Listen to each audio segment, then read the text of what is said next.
Good evening, ladies and gents, wherever you may be around the world, and welcome to Splendid Isolation 126. As always, I'm going to play us in with a tune.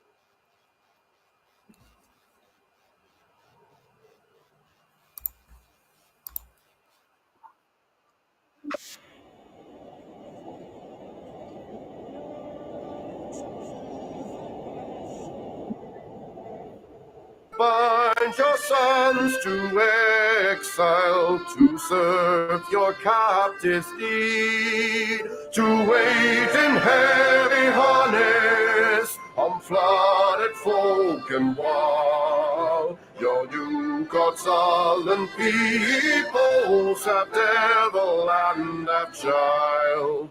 Take up the white man's burden, in patience to abide, to veil the threats of terror and check the show of pride. By open speech and simple, 100 times made plain, to seek another's profit and work another's gain.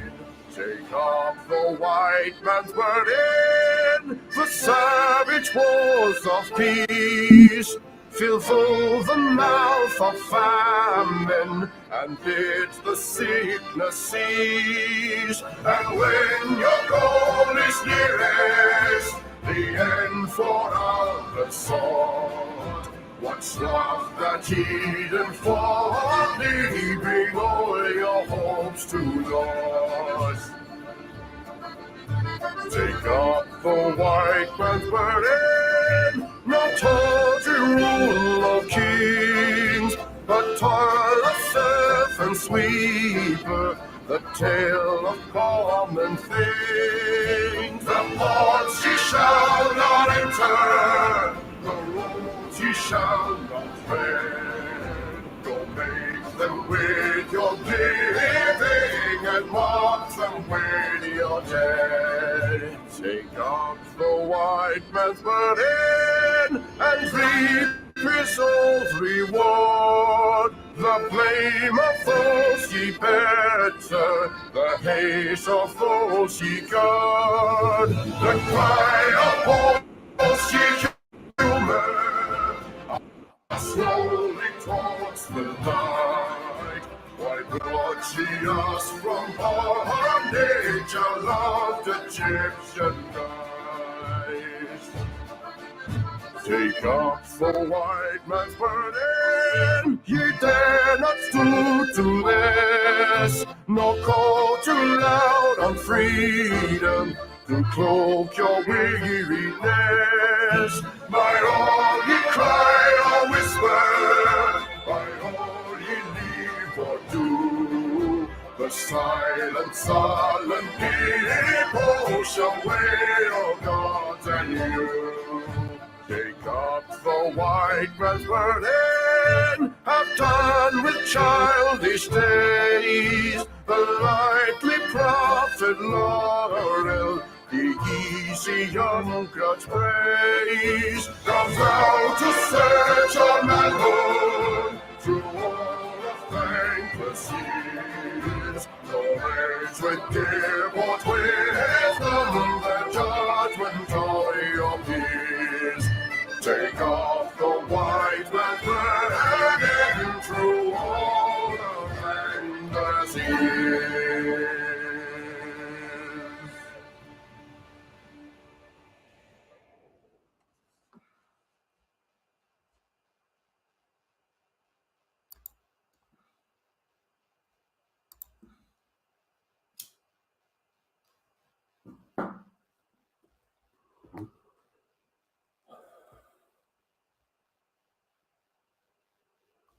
And that was, of course, the excellent Chris Gard.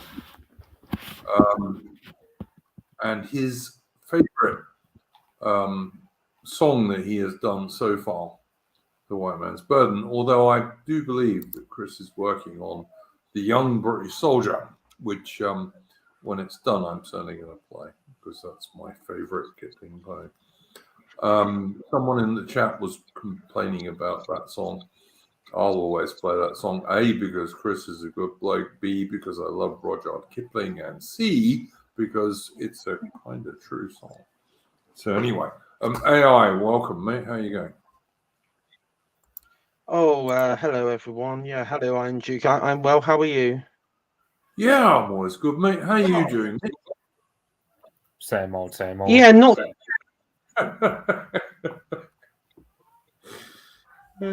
Sorry, AI, what were you saying? Oh, sorry, no, sorry, you cut out. You cut out mid-conversation. Do I carry on? I was just saying that Mitch, whenever I ask him how he's doing, he says same old, which is kind of a meme on the channel. But yeah. Yes. I agree with you, by the way, John Best. Love that tune. Alice Liddell, 1872. I also agree with you. Yeah. So there you go. Puffwagon, if you don't like it, go somewhere where they play tunes that you like. Maybe they'll play Coffee-Colored People by the Score or something like that. Maybe that's the sort of tune you like. No idea. Anyway, we have 3 topics for this evening, apart from what my guests bring up. One of them is going to be the poor little toddlers who were stabbed in a French park. And white men, in inverted commas, running away. Then we're going to, with some white men, not all.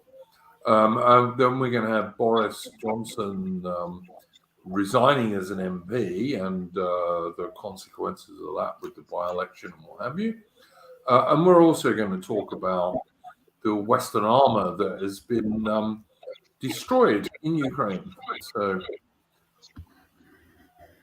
So someone has got feedback on here, and it isn't me. I don't know who it is, but it ain't me. So anyway, if you could sort that out, gents, that would be nice. We may get Alman this week. I don't know. He said he would be back this week, but I haven't heard from him. So maybe he's still at work. So there we go. Okay, let's start with you, AI, this week. Like I said, I'm still getting feedback from someone who's not wearing headphones or something. I think it's Mitch. Mitch, put your headphones on, mate. I have. Maybe. Oh, okay. Well, then it ain't you. All right. Oh, I can't hear you. Is it me? So I'm going to mute now. And Yep. Cool.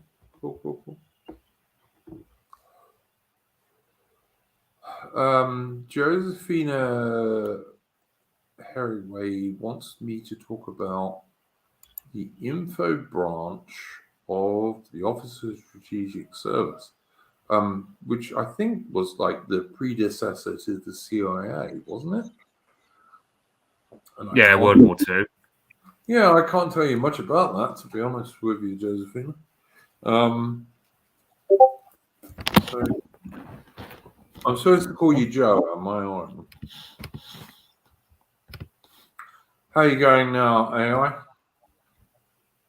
that's all right. Is there any feedback at all, or we're okay now? It sounds all right now. All right. Yeah, cool. Did you have a first subject for us this evening, AI? I guess should we start with the incident in France this week? Well, that's a subject for the whole stream anyway. Oh, that's a subject. Oh, yeah, right. But if you have a different subject, bring up a different subject. Is my point. Oh, like, yeah. Okay. Coming on here is you can bring up anything you want, really. Oh, okay, right, okay. Well, I think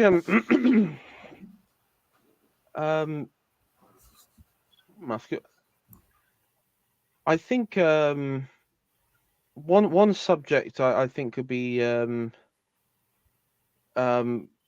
actually, first of all, referencing I think last week, as you know, we talked about the abolition of the term Anglo-Saxon in what you're now going to be in academic circles. There has been the attempted abolition of, which I hope will be fought back against really hard. But yeah, okay, carry on. Sorry. yeah. There has been, because BBC, they release for like children these BBC bite-sized like courses, maths and history and all that, and this one eagle-eyed anon online discovered that they that there was a section in this course where the BBC put this statement saying that the Anglo-Saxons never referred to themselves as Anglo-Saxons. This is a modern invention and wasn't used by their contemporaries. But as we know, the Alfred the Great, as I pointed out last week, referred to himself as the king of the Anglo-Saxons. I think the actual Latin is printed on coin. So, I mean, the actual term, I think it's, what was it, Regium Saxoni Angle or something like that, Anglus or something like that. So there was that, and quite a few people, me included, sort of did wrote in a complaint. I thought it would be. I know it'd probably fall on deaf ears, but I also wrote one to the Department of Sports Media and the people who deal with the BBC, and the article was changed.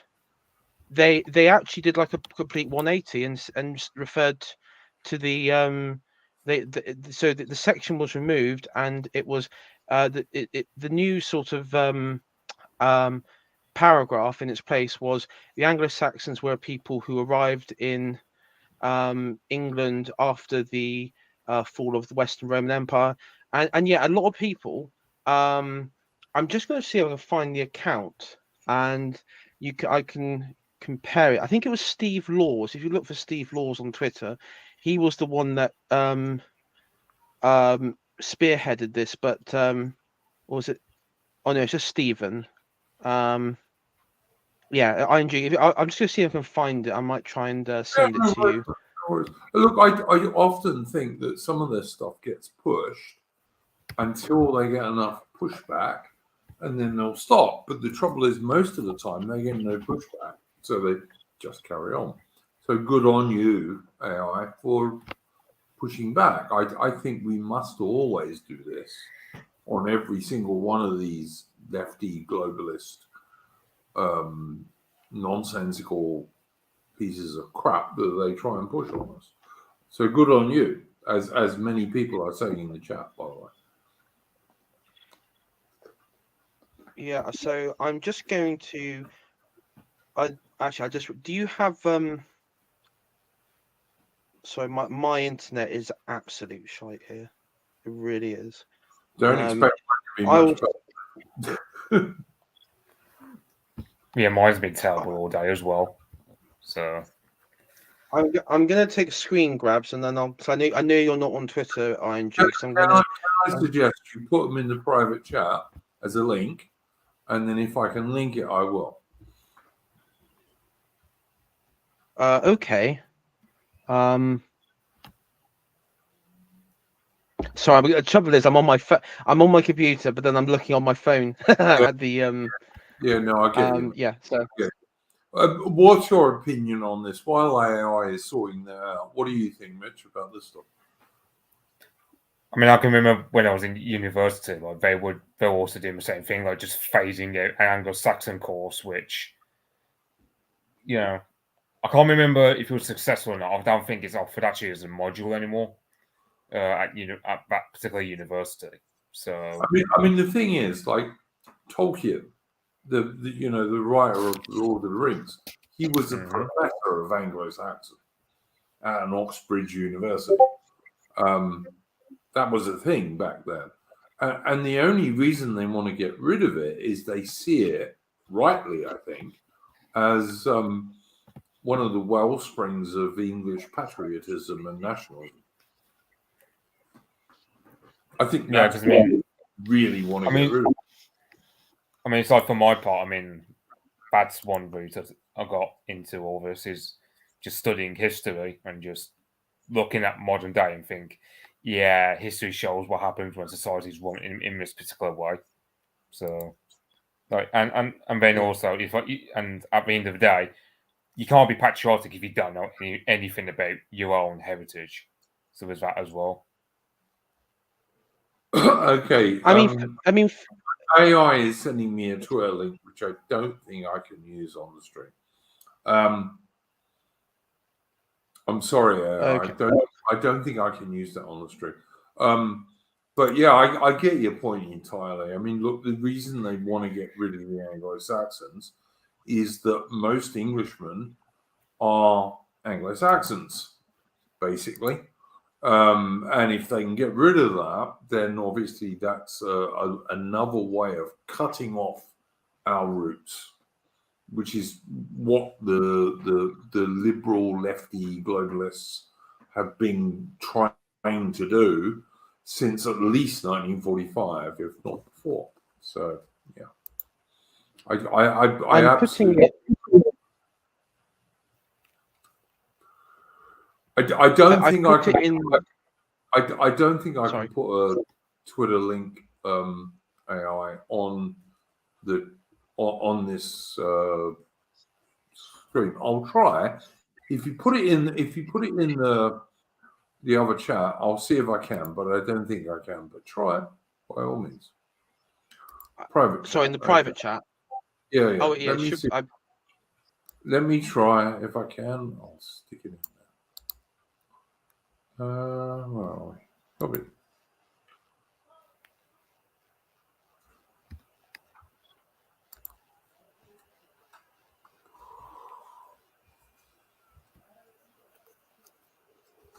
Hang on. How would I have to do this? If people go on your Discord, because I imagine there's quite a few people here who are on the Discord. If you go on Iron Duke's Discord and go into general, it's very tiny. Yeah, honestly, it is. My Discord's invitation only, and there's like less than 50 people in it. So probably not. Okay. Maybe not. Yeah. Keep the riffraff out. It's not that. It's keep the feds out, mate. That's why I have a tiny Discord. It's invitation only, and it's invitation only on purpose because I don't want feds in there, frankly. And I still have to reject people occasionally. Yes, actually, on the topic of feds, I would also give out another warning to everyone listening that in recent weeks, there's been this. I don't know if I would say fetish behavior, but also just like leftist behavior. There are several right-wing trad female accounts that have been popping up literally out of nowhere. And what they've been doing is they've been doing playing the whole part as the aspiring white nationalists, trad lifestyle, that sort of stuff. But then, starting drama, and in some extreme cases, they've been like sharing online interracial porn. So, great. Just be careful out there, guys, because I've blocked like 5 of them today that a friend pointed out because I just I haven't. The worst one. I watched about 2/3 of Lauren Southern's recent thing about her divorce, which was all how she did nothing wrong whatsoever and her husband was totally bad. but her husband wasn't there to make his case, so I wasn't all that impressed, to be honest. Well, from from that certain demographic, they never usually are there. Oh no, I Um, believe her husband was Australian, actually. But anyway, I'm not. oh, I I, have I no thought he idea. was I thought No, he no, was no, Asian. that was a former boyfriend, I think. Oh, right. So no, I think her husband was Australian, but I have no idea who was right there. But like an hour odd of a woman telling me how she did nothing wrong doesn't totally convince me, because in a marriage or whatever it is, some sort of close relationship, both sides do some things wrong, and unless they do, there's a fiction going on there somewhere. So, but I on the mean, other hand, it's drama, so I don't care. Yeah, it's drama, but also, I mean, as a passing statement, I just want to say, especially to a lot of the maybe some of the younger men who might be watching this or come across this, you're not going to find a trad woman on Twitter, because the trad women don't spend their time on social media. You're probably not going to find them in Discord either. You may find them on streams. I don't think you'll find them anywhere, AI. That's my own opinion. I think there overall, are almost no trad women in 2023. Almost none. No. Anyone who tells No, you, I mean, they may like, probably being less than honest. Yeah, I mean, a lot of them like to play the part of it, maybe because they like the aesthetic of it. But overall, yeah, you're not going to find a trad wife. I mean, I guess if you want to, you could. Yeah, but Adam, what church? All the churches around here are celebrating Pride Month where I live. Where am I going to go? Adam, I mean, AI, I would just say to Adam also, any church in my local area, you will only find a wife if you want someone of at least 55 to 60 years old. No one younger than that goes. Yeah, that's also. They're all little. I mean, old. I remember when growing up. I remember growing up abroad.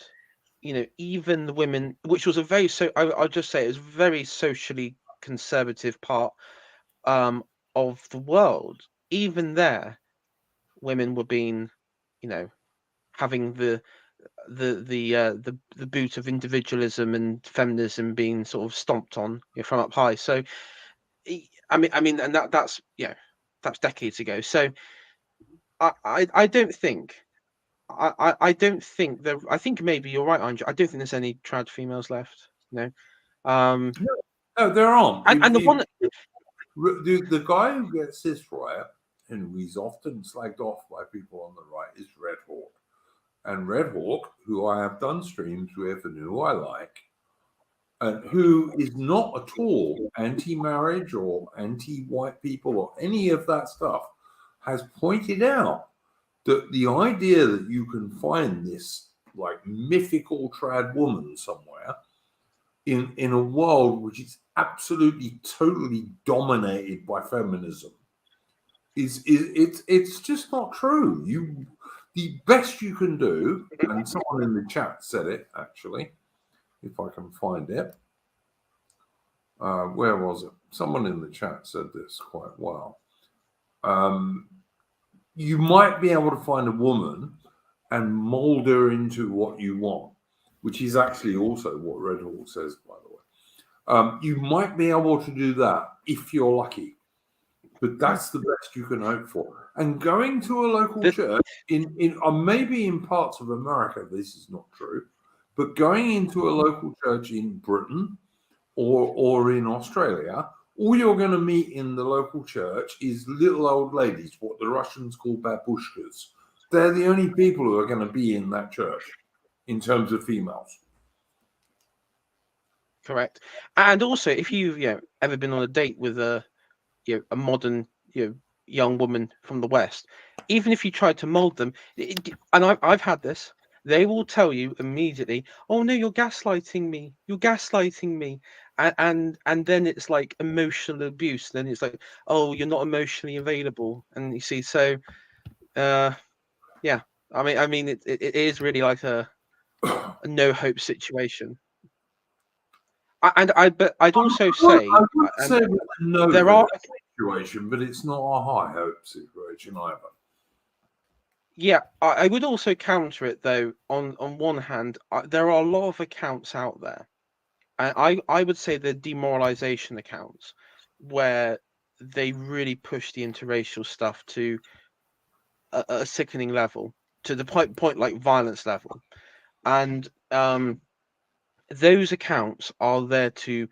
I believe those are in US federal agents. I believe they are MI5, MI6 in this country, and I think they're there to demoralize and stifle out any energy that exists. Because the thing there is, what the right does at best is when it has energy, and we've seen this, in Europe, in recent years, where when there's energy, things happen, things are on the move, and I you know I, you we need to sort of transcend that.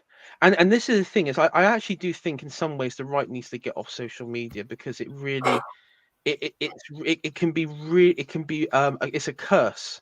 It's a gift because it connects everyone, but it really is a curse.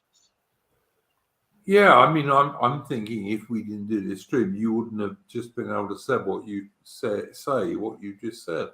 That would obviously be a gift to the right. Don't you think? Yeah, yeah. I mean, as I say, I think I also think there are one of the problems for a modern. I mean, I'm actually thinking I might. It'd be nice if I say someone. Maybe I should do this, like a modern guide for the right online. Who people to avoid. People. I Yeah. mean, I would say like people like Oh, yeah. Andrew Tate. I don't hate Andrew Tate. Um, I have to say, I think he's being targeted for sure. I don't think he's ever. yeah. I don't think he's done anything illegal. I think he's not his own best friend sometimes, but is he the I worst guy I online? No, not at all. I think Andrew Tate is just a he comes across as a disaffected liberal.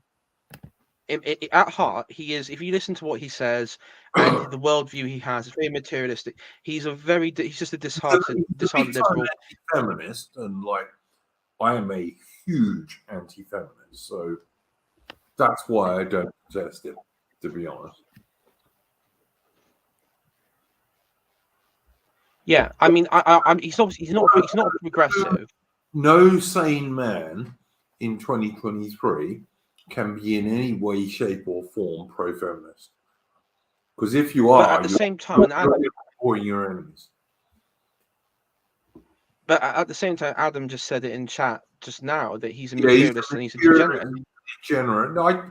Is he? Maybe. Probably less than most people, to be honest. But all right. The thing though is, that for normalcy to return to society, you have to have the elite must be beyond reproach. They have to be like the old aristocracy. Yeah, they have to be. They have to. They have to be. They have to be for return to normalcy. You have to have basically like the scholarly king. Then we're sunk. We're totally sunk. I mean, honestly, the elite. You say. I mean, what do you call the elite? Yeah, do you call the elite like the dude who founded Microsoft or the World Health Organization? I mean our elite. Biden, no. Who's the elite? I mean our elite. I mean our elite. Who's out? The trouble is, Do you reckon these days? well, whoever comes around. I mean, it doesn't matter because they're not elite now. They're not in the elites now. But what I'm saying is when the time comes, because the thing there is that this system, right? You know, we've talked about all the gay stuff, everything, and the financial. We've even touched on financial side about how many times I've been on your show. It's not going to continue. It just can't continue because the human condition just cannot continue. There's two possibilities. Either it's super AI, techno future that keeps us all in like feeding pods. That's one scenario. Or the second scenario is that something that there would be a change and a circulation of elites, I think is the phrase that's used, where you have a new set of elites that come in. And the trouble is, I think with Andrew Tate, a lot of the young men whose hearts are in the right place because they've identified there's something wrong with modernity, but they're being led down. They've been led down. They've been led down the path of destruction. It's like the Children's Crusade. I actually think of like Tate, like the leader of the Children's Crusade or something. Heart's in the right place, but they're doing about it in a completely naive and ultimately doom. Would you not agree with me that something like 75% of the bad things in the modern Western world are due to feminism? Sorry, I didn't catch that. But you're cutting out a bit there. My opinion is that something like 75% of the worst things in the modern Western world are due to feminism. About 75%. Without feminism, you wouldn't have got the push for gay marriage. Without feminism, you wouldn't have the trans shit, although you have the TERFs now saying they don't like that. Feminism is like a complete reversal of the way humans really operate and really are. Like, on the one hand, according to a feminist, no woman is ever really an adult, and the most weedy beta male in the entire history of the universe can cause her domestic violence. But on the other hand, women can also be infantry soldiers and charge the enemy with bayonets, which is obviously just a lie. You know, both can't be true. One's true or the other is. Both. I believe that I think yes, feminism is toxic, but for me, I think what underpins all that, along with race, is the false notion of egalitarianism, of ultimately liberalism, Yep. and the consequences of that. And also now, and this is something I have been mulling this over. Where is the point? I would say in the last century, it really has to be the Civil Rights Act that happened in America, then subsequently followed in the UK and everywhere else, and then in sort of instilled within UN. That legislation and that change, I think is probably the most sort of that is the point of where the Team Evil won in a definitive way, and I would say that I think for me, I think what I find most egregious is because ultimately the most politics today, or in the UK, I say in America, is it's all down to race revenge, just racial revenge for. Well, sexual revenge if you're going with feminism, let's be honest. Yeah, and the thing is, feminists. AI, I'm sorry to interrupt you, but the first generation of feminists, the suffragettes, right? First of all, they were terrorists who planted bombs, tried to kill people, and did all sorts of other nonsense, right? And then, because it suited them and the then Liberal government that was headed by that then included Winston Churchill, by the way. They made a deal with the government, and it was the same middle-class bitches who went around giving every British young man in civilian clothes a white feather in 1914 and 1915 and 1916, including fairly often blokes who were actually home on leave after being wounded. That was what. Oh yeah, that was first wave feminism. That itself was evil. Second wave and third wave feminism has just become more and more evil. oh yeah, they are evil, but I am willing to admit, because on the topic of wokeism or the modern conception of what we describe as wokeism, I still, and this is where I sort of agree on AA's point on here, is you can go back to Locke, you can talk about classical liberalism, even that first wave feminists, and what they did and how they treated servicemen and how they went about it. It was disgusting, and they and the tactics they got from it was I mean, you could say that it's sort of like a charterist sort of style tactics in some cases.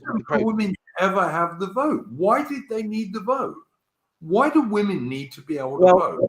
What good has it done us? It's done us nothing but harm.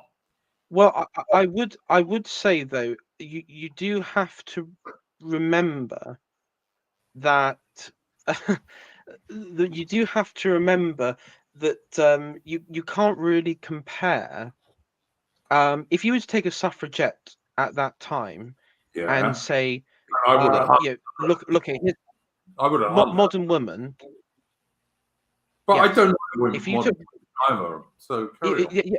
But the thing there is, if you do a suffragette from that time and shown the modern woman, they would have been disgusted. I think that's pretty safe to assume. If they would show them a time machine, no, you. I'm sorry, I don't agree with what you're saying there at all. Yeah. Absolutely wanted the modern woman we have now, who never becomes. I'm sorry, Iron Duke. I do not agree with that. I don't think a suffragette from 1910 would happily look at a woman with a fake walking around the streets naked with fake blood all over them, stabbing their pregnant belly, fake pregnant belly with fake knives and fake gore and everything, and think and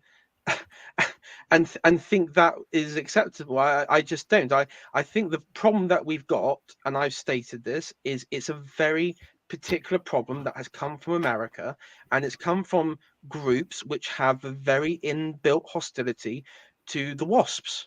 And I think, and that sort of hostility spread. Hold on. The feminists in America also had a lot of hostility to the WASPs. That's why you have the whole white male privilege came from. So, I view it as a problem, but I don't view it as the problem that is sort of. I think that this problem we have today in the West is very, very separate. I don't even think it's Marxist or communist, to be honest, at this point. I think that's sort of James Lindsay. Nor do I. I don't think it is either. But I just think, like, you're making excuses. The suffragettes were British. They weren't American. Yeah, I know. I'm not making excuses. I'm just saying that when I look at the society then, I can't see that link coming from Britain. I can't see that slippery slope. You can't see the slippery slope. You can't see the slippery slope either. Well, I can see the slippery slope that's got us into the quagmire from the Civil Rights Act. I cannot see it from. You don't see it goes back to the suffragettes who planted bombs, etc. I see the modern problem that we have today. Well, I've sort of I mean, if you wanted to go back, why can't we go back to the Civil War or something? If we want to go back that far, or the Why Whigs do we and want to go the back Whigs to and the the Civil Tories. War?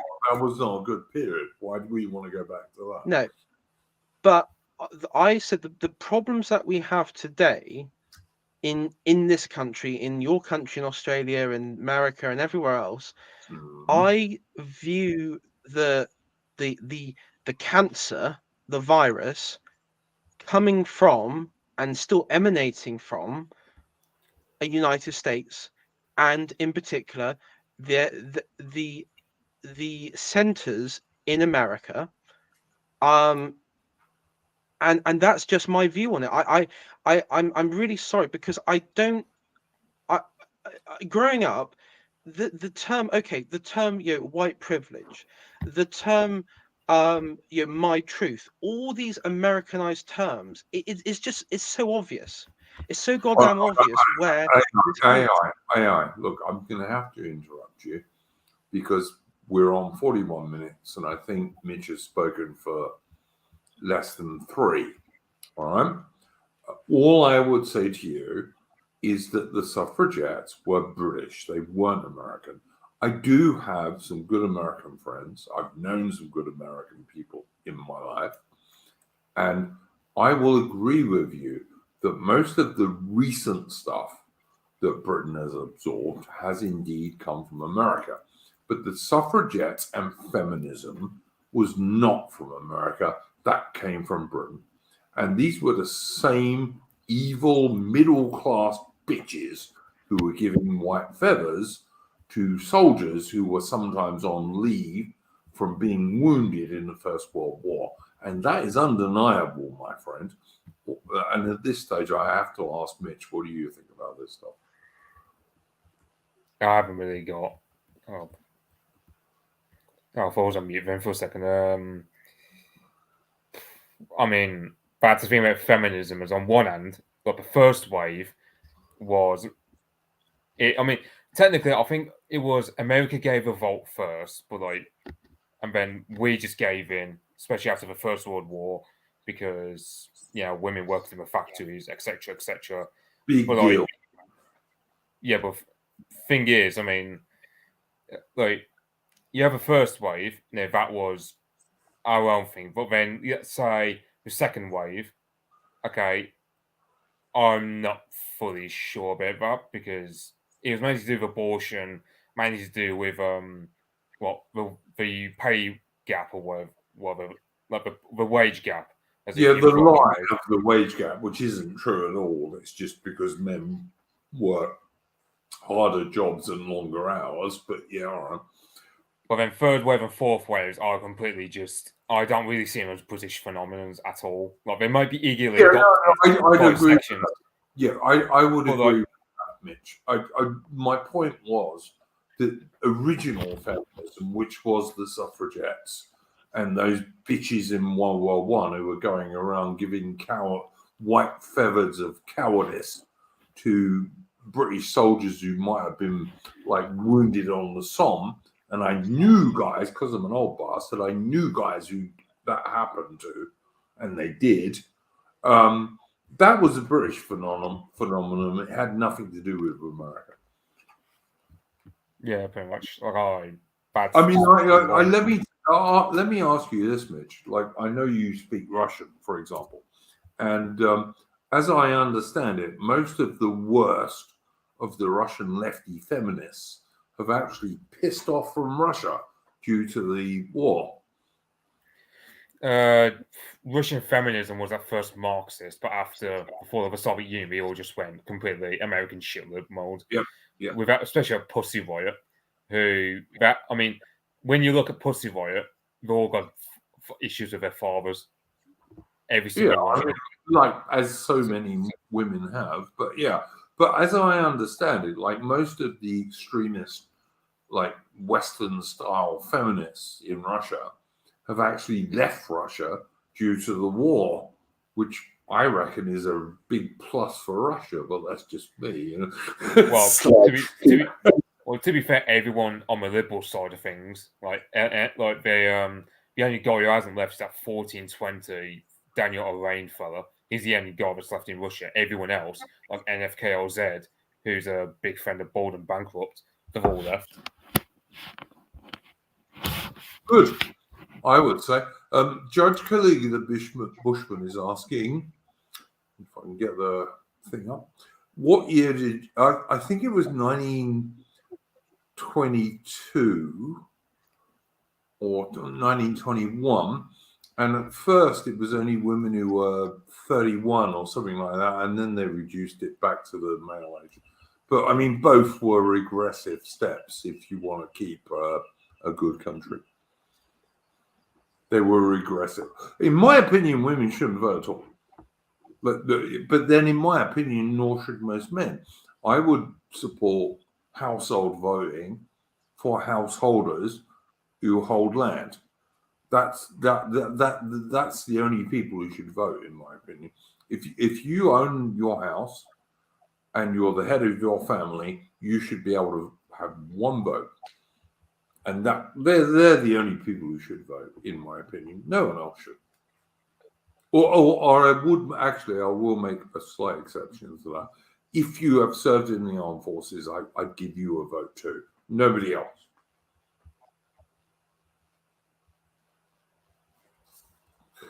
Judge Caligula Bushman is asking when men got the vote.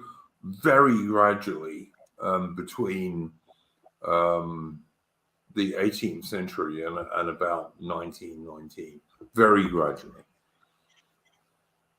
I think 1868 was when the first extension to the franchise began. So but, I mean, around the that people time. could vote in England in the 18th century, but there were property requirements and so on. But it gradually became more general up until about in 1919, they gave all men the vote, but that was because, you know, as someone mentioned earlier in the chat, so many people got killed and maimed in World War One, which was the biggest disaster that Great Britain and the British Empire was ever involved in.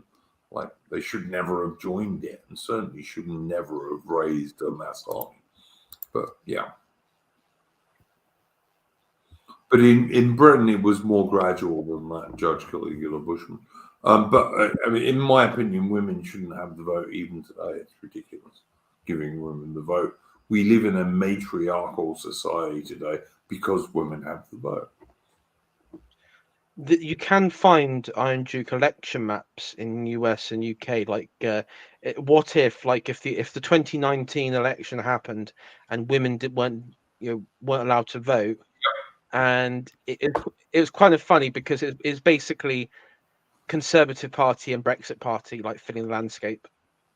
Yeah, wins totally, 100%, always. And the same thing would apply to America and Australia. Remove the vote from women, remove the vote from people under 21, which is another thing I would do. I wouldn't let anyone vote until 21 at least. Remove the vote from women, remove the vote from people under 21, and all of a sudden Conservatives do vastly better. Vastly better. Yeah, I think in that scenario, I've seen a map. Must also say, I am not a Democrat. I don't believe in the democratic system. I think it's largely a con. Yeah. But I like the idea of one house, one vote. Yeah, I do like that idea. One homeowner who owns his house and the ground it sits on, and he votes. Yeah, I totally agree with that. I'd go with that too. And John Best, I see, agrees with me too. And like I said, I'd make an exception. If you serve in the armed forces, I'd give you a vote too, because I think that's a way of getting people to serve in the armed forces, and to give them a stake in society. But yeah, they're the only people I would allow to vote. A householder who owns his home and the land it sits on, and people who've served in the armed forces. Nobody else. Why would you give anyone else a vote, for fuck's sake? What's society? I mean, what's quite funny, in you could create, like, in that system, a Praetorian Guard class of officers, like British officers, who then like select each prime minister, and if the prime minister doesn't like pay them, give them their pensions or pay rises or something, they'll just take out the prime minister and then get a new one. Well, I mean, not just the officers, because like I would give anyone who served in the armed forces a vote. Don't have to be an officer. Alice Little says, troopers laughing out loud. Yeah. I'm not against that. I'm not against that at all.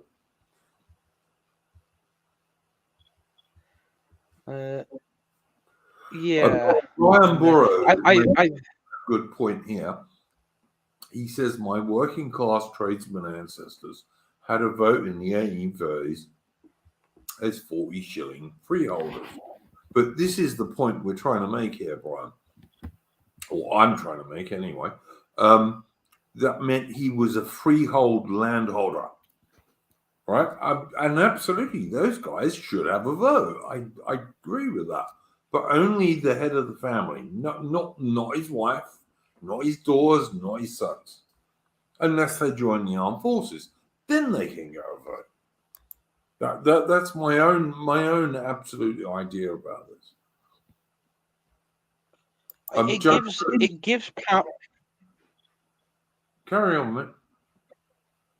I was just going to say, yeah. I mean, the trouble is, it just gives this false illusion of importance as well, like self-importance, for a lot of people, which is quite dangerous because then that breeds arrogance. I saw a clip going round on Discord, on the Discord yesterday, of this hunter I think it's somewhere in New York. He shot went out hunting, shot a few deer, taking the deer back home in his pickup, and this family walked over.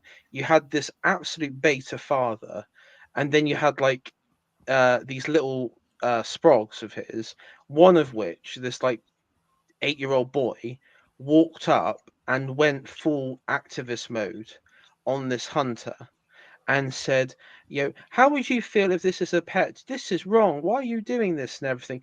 And the father was absolutely cucked as hell, and sort of allowing his son to amplify activist talking points. And I honestly think, in some ways, that the democratic society, when you have over democratization, you have this. It's not you. You can't have a society where kids think they can call the shots. 100% true. Yeah, I totally agree with that. I mean, look, when my son was little, one of our favorite walks was I'd stick him on my shoulders, walk through the woods to this edge of the field gate, which was always full of cows. And the cows would all come over because, cows are quite inquisitive. I taught my little boy to feed the cows grass with a flat hand. And he would always say to me, "Oh, Daddy, are we going to go and see the cows and all this?" And yeah, but like I didn't explain to him the whole life cycle of a cow because he was 5 or something, Yeah. Yeah. That's just my own. But I see. I do see with children nowadays this total breakdown of like authority. I mean, honestly, if a child ever spoke to me like that, I would say, "Shut the fuck up, you little sprog. You're 8. Your opinions don't matter." And quite frankly, where's your father? Because I'm going to have a word with him. I'd literally have a go at the father and say, "Is this how you raise your child, to be an opinionated little shit?" Like, seriously, like, what the fuck? I wouldn't do any of those things to the child, but I'd go and see the dad and say, "Please take your child away from here." But yeah, fair enough.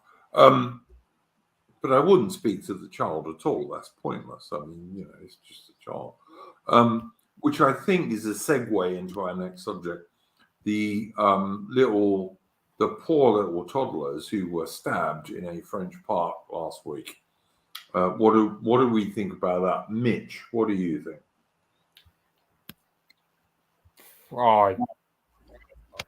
I really don't want to say what I would do, because he becomes No. I'm not asking you what you would do. What I'm specifically asking about is, like, there was one dude who tried to do his best to stop this twat from stabbing little toddlers in pushchairs, and there were one or two other supposed and inverted commas white men who, like, slid down children's slides and ran away like women. What do you think about that? I mean, apparently the guy who tried to stop the terrorist, apparently he was a nationalist-minded Frenchman. He was visiting a cathedral in the area or something. Yeah. But I mean, that's what I'm hearing off Telegram. But aside from that, I don't really know much about that guy. As for the actual terrorist, now they're saying, okay, well, he was holding this necklace, which turned out to be like a Catholic cross. So now they're going, oh, well, we can't talk about the Muslims or whatever. But it's like, I mean, at the end of the day, the guy was a Syrian. Apparently, he lived in Sweden for 10 years. And actually was married to a Swedish woman, I believe. But for some reason, he just goes down into France and stops stabbing children for no reason. Like, I won't be surprised if, I don't know, if the government was involved in some way or something, because it's just so random, given the guy's background. Well, what do you think? Like, there's been people on the Discord who are saying, if you see a bloke stabbing women and children, you must run away and hide. People have been saying this on my Discord, that's what you should do, and that's what experts will tell you to do, because otherwise you might escalate things. I mean, how you escalate from stabbing toddlers, I'm not quite sure. But, all right. What do you think about that, Mitch? I mean, it wasn't just that one guy. There was also, there was a bunch of, like, women jogging and whatnot. Any one of them could have helped the guy, but instead they just ran across, And I don't buy this idea if I couldn't hear it or anything, because, I mean, they had earphones in, sure. But, I mean, I can go up the woods tomorrow, have my earphones in, and I can still hear all the bird song. So none of those passers-by have any excuse that they couldn't hear it, and thus they say, like, oh, I couldn't do anything. What do you know, Mitch, in that video that they put out that got deleted quite frequently, but the video they put out, I reckon there's at least half a dozen white men. Leave aside the chicks. There's at least half a dozen. I mean, the women have maternal instinct in the same way that men have an instinct to protect. I.e., both men and women will protect children. Mitch, don't expect. You have birds that burn to death for the sake of protecting their young ones whenever a forest catches fire. But you're telling me that white women just cannot protect children from getting stabbed? I don't expect white women to go and tackle a bloke with a knife. I do expect white men to do that. So we hold men to a standard of, like, protecting children, but women who also have the same maternal instinct, we can't hold them up to the same standard. I don't. Okay, so women are weaker and shitter at fighting, Mitch. Okay, and 5 of them could seriously hamper that guy alongside the guy alongside that one Frenchman who tried to stop him. So even 5 women could have tried to hamper him, or at least, just scream and just say, get away from him. All right, Mitch, I'll kind of agree with you, but you're kind of being quite feminist here. Am I being feminist when I'm saying women should have a maternal instinct? No, because you are. Because women can't fight blokes. I'm sorry, they can't. I'm saying, like, they could have had, like, 5 of them severely hamper. I didn't say completely stop him. I said severely hamper. Even if he would just, like, scream crescendo and warn everyone off, that's still severely hampering him, even They if you're not could have- actually they physically could have handling it. They could have helped. All right, I'm going to accept they could have helped if they'd have stood back a bit. But women cannot fight and men can. There are at least half a dozen white men in that video that we watched, most of whom ran away, who could have got together with the one bloke who did try and do something, not very effectively, but he did try. So give him his due. But there were at least half a dozen blokes who could have helped the bloke who did try and do something, and they could have overwhelmed that guy pretty easily. Okay, and you could say if let's say, I don't know, 5 of those jogging women tried to at least scream to everyone, look, there's a knife in here, they could have at least done something. Perhaps not severely like hamper him in terms of physically, but I mean, no one, aside from that one single white guy, tried to do anything. So, Right. in my opinion, they're just as bad as a knife. Have you ever been in a fight when a great big punch-up started? I mean, I've had my nose broken like 3 times. Yeah, no. Look, I'm not in any way, shape, or form talking about you yourself. But have you ever been in a pub where a big punch-up started? What do women do in a big punch-up? Scream. They scream and run away. Yeah, they scream. In one case, they hide behind their bloke and they run away. That's what women always do. Because that's in one case that I would say this, in one case where that did happen, 2 women actually went at it with each other, like pulling their hairs and all that sort of stuff. But yeah, that did happen in one. That sounds like a pretty girly bar to me. But anyway, look, where I grew up, mate, if a big punch-up started, you'd have balls smashed over your head. You'd have people smashing pint glasses on the counter and then trying to put the jagged bits of that in your face, and like balls thrown everywhere and all the rest of it. I'm sorry, this is not a women's environment. This is blokes. All right, and to avoid injury, you need a lot of judgment and a fair bit of luck. So I don't. Women and men are not the same. And what I find strange about both you guys today is you guys are somehow not seeing there is a very, very, very basic difference between women and men, and what they can I do. I don't see how we're saying that, bro. Like, we're saying, look, let's say for argument's sake, you have 5 or 10 women just trying to present some sort of wall against a guy between him and children. At the very least, it's better than doing nothing. They're just going to get but stabbed. Instead, so hold up, those women are just going to get stabbed. I'm not saying No, a man doesn't behave in that way. A man can do different stuff because men and women are not the same. Look, let me hold up, Andrew. I haven't. Well, hold up. I haven't said anything on the topic yet. Finish, and then I'll let you make your point. Okay. I haven't said anything on the topic, by the way, so I don't know. I do accept men and women are different.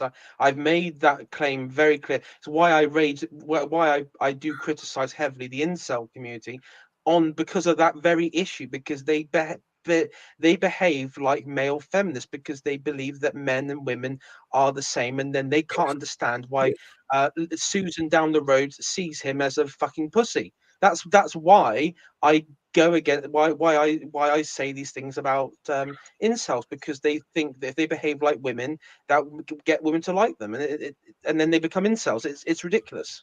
No, but it won't get women.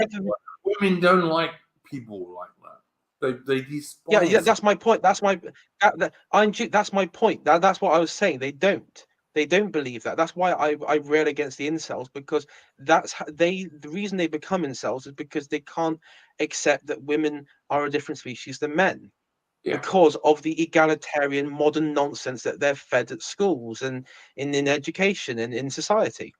Like 100-pound woman can beat up a 200-pound bloke any day, according to Hollywood, which is not true at all. But my point I'm trying to make is, like, if you get a great big punch up in the pub, and I've been in a few because I come from a working class background and I joined the army when I was 18. What women do is, first of all, they hide behind their bloke. Then they scream a lot, and then they run away. That's what 99.9% of women do. All right? But apparently they can be infantry soldiers. God knows how, but apparently they can be. So I have no reason to slag off women who didn't go and, like, attack this Syrian immigrant dude. All right, I don't. But blokes sliding down child's slides and running away, yeah, then I do. I'm sorry, because they're men, and men are supposed to be something different. That's my point that I'm not sure anyone has quite got yet. But what are you guys saying? I don't know. I mean, on the question of the clip, I would agree. I thought there were some instances where I saw particularly two men in the actual, because the clip that I saw, the attacker, he was outside of this, he was walking the footpath in that park, and you had the playpen area, the swing set area, right, and everything, and the thing. There were two men in there, in and around there, who were like right in the middle of it, and they did nothing. They were just standing there, right, and then they ran away when shit hit the fan. There was two of them. There was one there who ran in.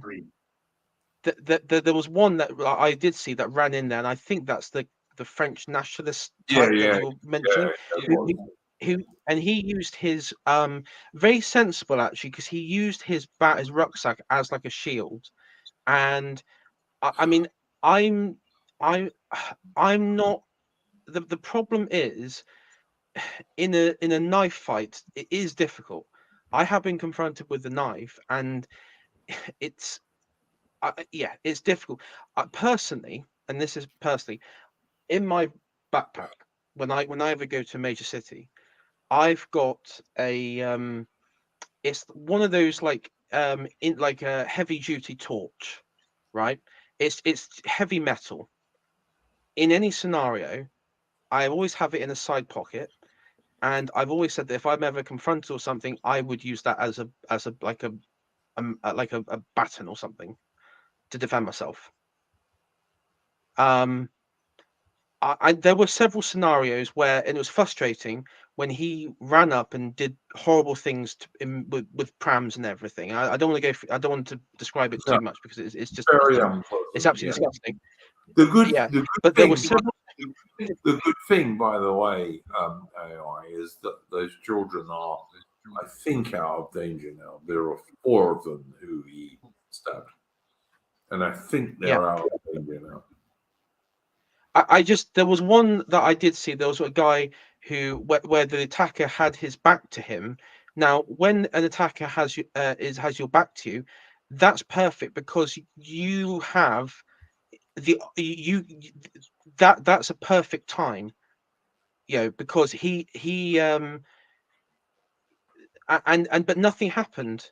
I mean, even if 2 of the guys in there jumped him, and there was a bit of, even with, they could have got him easily, because he was swaying. If you saw me, they could have got him on the floor. And the thing is, there wouldn't have been, it would have been unlikely that he would have been able to stab them, really. If there was 2 of them and everything, it would have decreased the chance.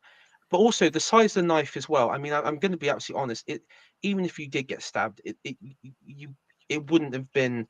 I mean, it again, unlikely it would have been anything substantial. If he stabbed you in the heart, you would have been dead. But I mean, apart from that, Yeah, but that very very precise and everything. But when you have it, when you're in the in the sketch, most knife crime in Britain is with screwdrivers and things like that. So all of these, I mean, let me finish. All of these British government nonsense bullshits about knives and blades and all the rest of it are all bullshit, because are they going to ban screwdrivers? No, of course not, because they can't. So I mean, Steve put in chat some, yeah, when that man was standing behind the attacker, and when he had when one of the potential men that could have done anything had the attacker was facing away from him, he could have done a chokehold. He could have just simply punched him in the back of the head, because, as you know, a punch to the back of the head is considered to be potentially lethal. One big thump to the back of the head. I would worry about most modern young men doing a punch to anybody anywhere, because most of them can't punch. But all right, if you say so. I'm only half joking, by the way. Like most modern young men, like they don't have any idea how to punch their weight or anything like that. But overall, though, one thing, because I do understand a bit of French, and there was one woman who was I think she was either a mother, grandmother, or nanny, or had something to one of the victims of this attack, and she was a chubby woman who was in the middle of all this. Yeah, the one that was screaming quite loud. I don't think it was hers, but there was another woman present who I think she picked up another child. I don't think I think it was her child, but I heard her shouting, "Call the police!" because there were a couple women and people on bikes passing. That will help. Call the police. That will help. They'll arrive 10 minutes after everyone's dead. But the thing, though, is what I found quite interesting. Hold on, Andrew. Hold on, because what I find quite interesting is that there were just a lot of people who were just standing around, and I do think that that is wider problem that has sort of is the fact that there is, in modern society in the West, there isn't, most people aren't exposed to death and risk. Any violence whatsoever. Yeah. Any violence. And I actually think probably in the lizard mind, well, I say the lizard mind of the people who were there, they probably couldn't, I mean, they probably couldn't believe it, but also they probably thought to themselves, migrant foreigner attacking, doing this, it can't be real, because think about the amount of propaganda and bullshit that you have around the issues in the West today, and in Europe. And in Europe it's no different. France is no different than the West. The amount of bullshit, the veneration of the migrant, the degradation of the right winger, it has become so toxically ingrained that people are willing to just disbelieve their lying eyes. That's what it has actually. A good young man on my Discord, a good very young man on my Discord, who I doubt is more than 22 at most, said, "Are you trying to guilt white men into defending other people's children?" That was exactly what he said. When, I don't know, look, I'm 58, I'm getting very long in the tooth these days, but if some white was attacking little toddlers in a park I was in, I couldn't run away from it. I'm sorry, I just couldn't. Iron Duke, this is what I was saying about the problem we face. We are atomized. We have a value system where from the conservative to the libtard to the modern feminist to the tranny, they all believe in individuality. And the problem is that young man,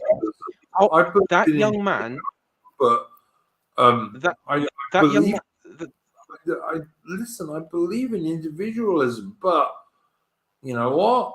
No, If you no, don't, we can't. if you don't defend little toddler children, who the fuck are you going to defend? Excuse my language. But the normalization of individuality, that we can all be our own god, we can all be our own moral arbitrator. That young man, is that what he just said was internalized, because what is missing, because we used to be communities. That small French town, that used to be a community. People would know each other. People came from that one place. People were attached to that one place. And in the modern world, that doesn't exist anywhere. And All that's right, why all it's right, happened. all right. That's a good point, and I'm going to ask Mitch about that. Mitch, what do you reckon? I reckon if that had been a small Russian town in a park, there might have been quite a few Russian dudes who might have said, "Nah, not going to let you do that, bastard." I mean, the guy would be lucky if he wasn't flayed alive. Yeah, In a that's Russian what town. that's what I think. Because Russia is a bit like Britain used to be 50 years ago.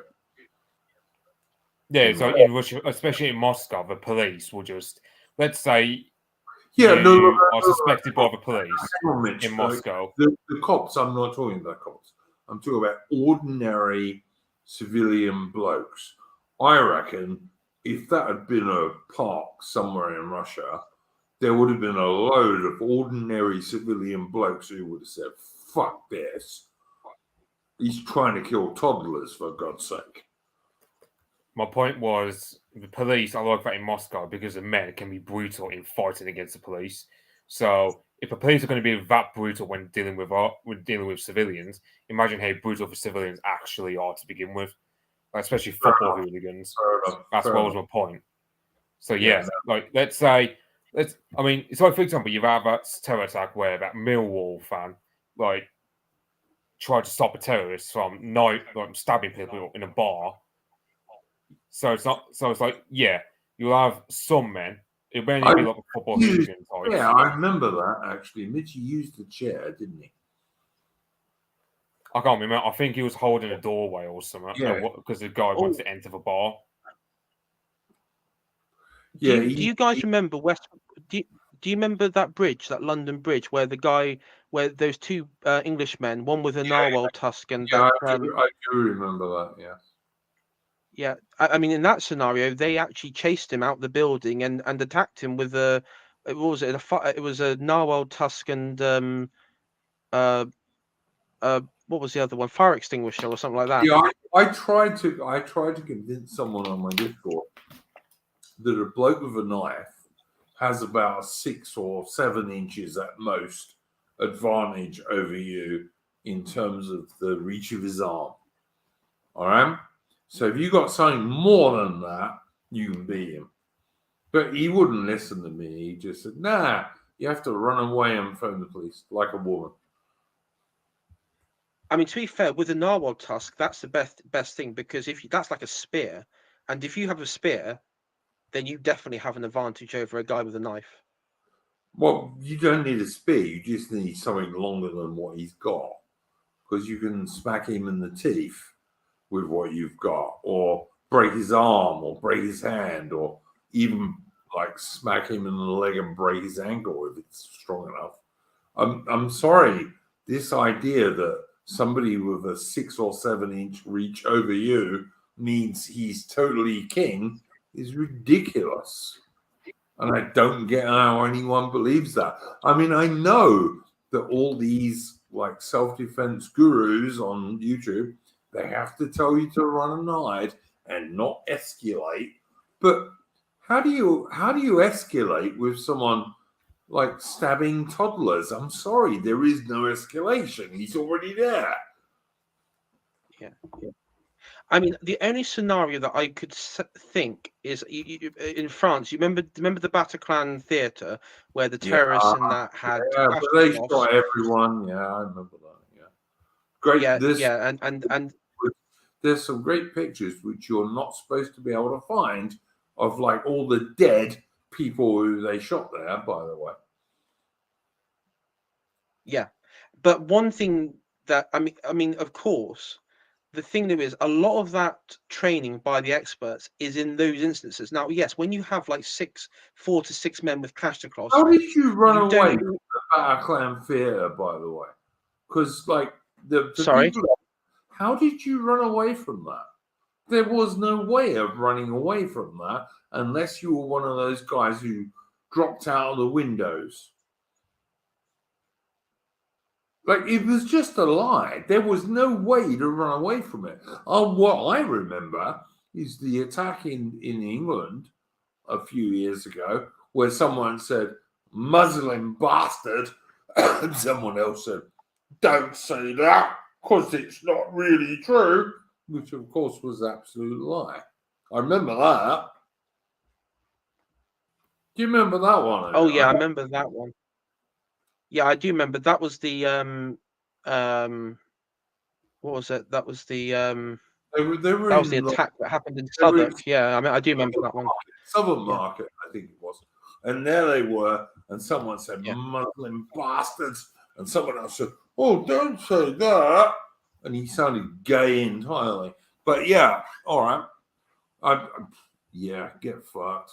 Sorry. And look, you know what? All this run and hide and don't escalate, there's some sense to that, I suppose. But it's really just political correctness. And in actual fact, look, if someone's got a gun, you're fucked if you don't have one. All right? If someone's got a gun and you don't have one, you're basically fucked. Then yeah, run, hide, do whatever. Absolutely 100%. But someone with a knife, he's got a few inches reach advantage on you. And if you can get something that gives you a reach advantage, you can beat him. You absolutely can beat him. Yeah. And if you can get 2 or 3 other blokes to help you, you will absolutely beat him every single time. And the guy who ran away in the recent attack in France, I don't know if you noticed, Iron Duke, but the clip, because I saw all these clips sort of mashed together after he did the attack, because most people aren't, he definitely wasn't physically that fit. Even though he looks quite muscular. Any worse than the young dude with the backpack, to be honest. Exactly. But if you notice after the whole stabbing stuff, when he was running away, he was swaying. He looked out of breath. He even when there was even the chap with the backpack when he was chasing, there was one angle with the knife. Yeah. Yeah, he turned around with a knife, but he wasn't holding it up properly. And if you look at the thing is, when you have a knife attacker, there's limit because it's energy. I mean, with a gun, of course, it's different because you're not, but when it's with a knife or sword or axe or whatever, people tire out. And when they tire out, that's usually the best time to, that's usually, they tire out. Exactly. I mean, it's I mean, of course, like in those instances with the guns, it is different. I would say if you're confronted like if in a building where you have 5 or 6 armed men with Kalashnikovs shooting people at random, hide. You can't do like Call of Duty, Max Payne stuff. You can't do anything. No. Hide, run away. Yeah, absolutely. Even one guy with a semi-automatic pistol. If you ain't got a gun, you're fucked. I'm sorry, excuse my language, but you are. But a bloke with a knife, he's got a few inches advantage on you on the length of his arm. So if you can find anything which gives you an advantage on him in terms of reach, and especially if you can get 1 or 2 other dudes to help you, you're going to win. You're going to win.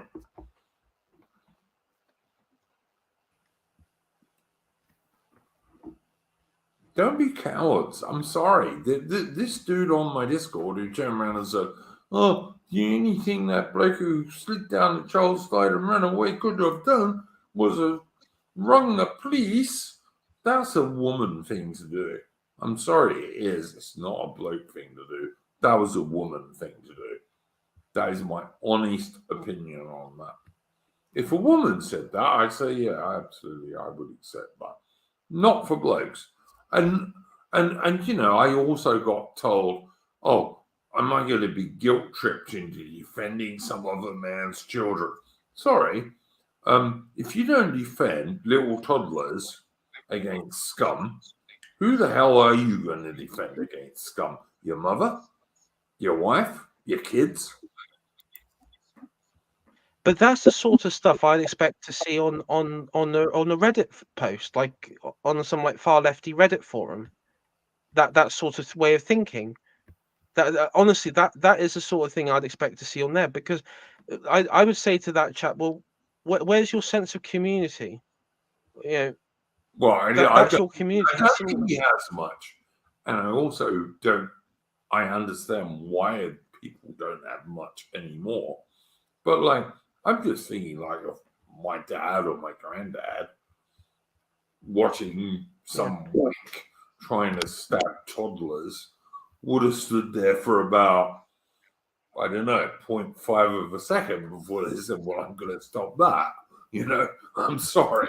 They just I did see some people on Twitter saying, well, if it happened in this country, you couldn't step it. Someone said you wouldn't step in because they would arrest you for attacking a minority. And they'd be like, fine, okay.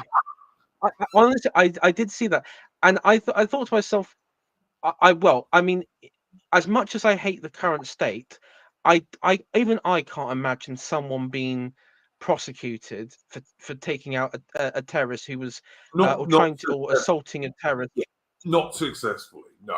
If you save someone from attacking like toddlers, I don't think even Sir Keir Starmer, when he was the director of public prosecutions and let all those grooming gang guys go, I don't think even he would be able to successfully prosecute you in a British court. There's no prosecutor in the land that would do it, because there are many who would try. There are many who would try, but I don't think they would succeed against the British jury. Well, it wouldn't even get to that stage. Trust me, it wouldn't even get to that stage, because it would just go. The magistrates would chuck it out. I don't know about that. The magistrate. You have more confidence than me, but all right, maybe. Yeah, I do. It would never get to that stage. We'll put it past him in London. Yeah, I mean, I was saying if it happened in the UK, like somewhere outside of London, but I don't know, because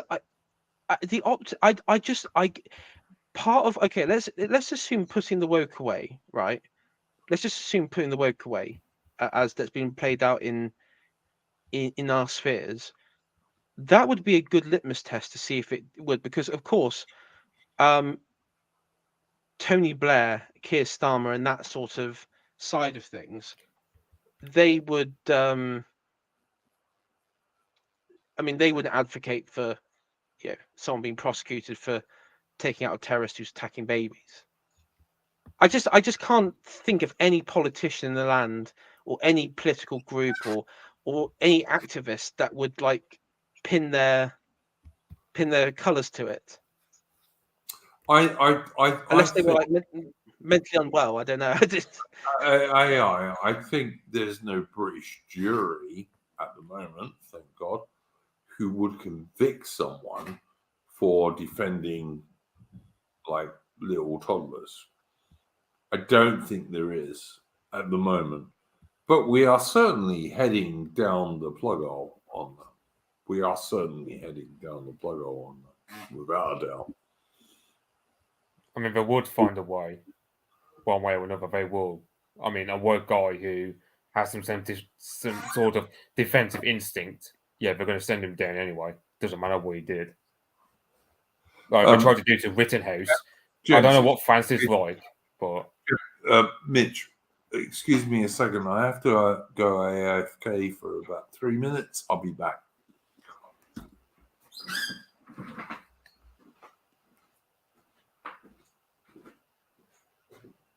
Yeah, what was that, Mitch? Right, but I'll just find a way to do it to prosecute him anyway, because I tried to do it to Rittenhouse, didn't I? I don't know what France's like for courts file.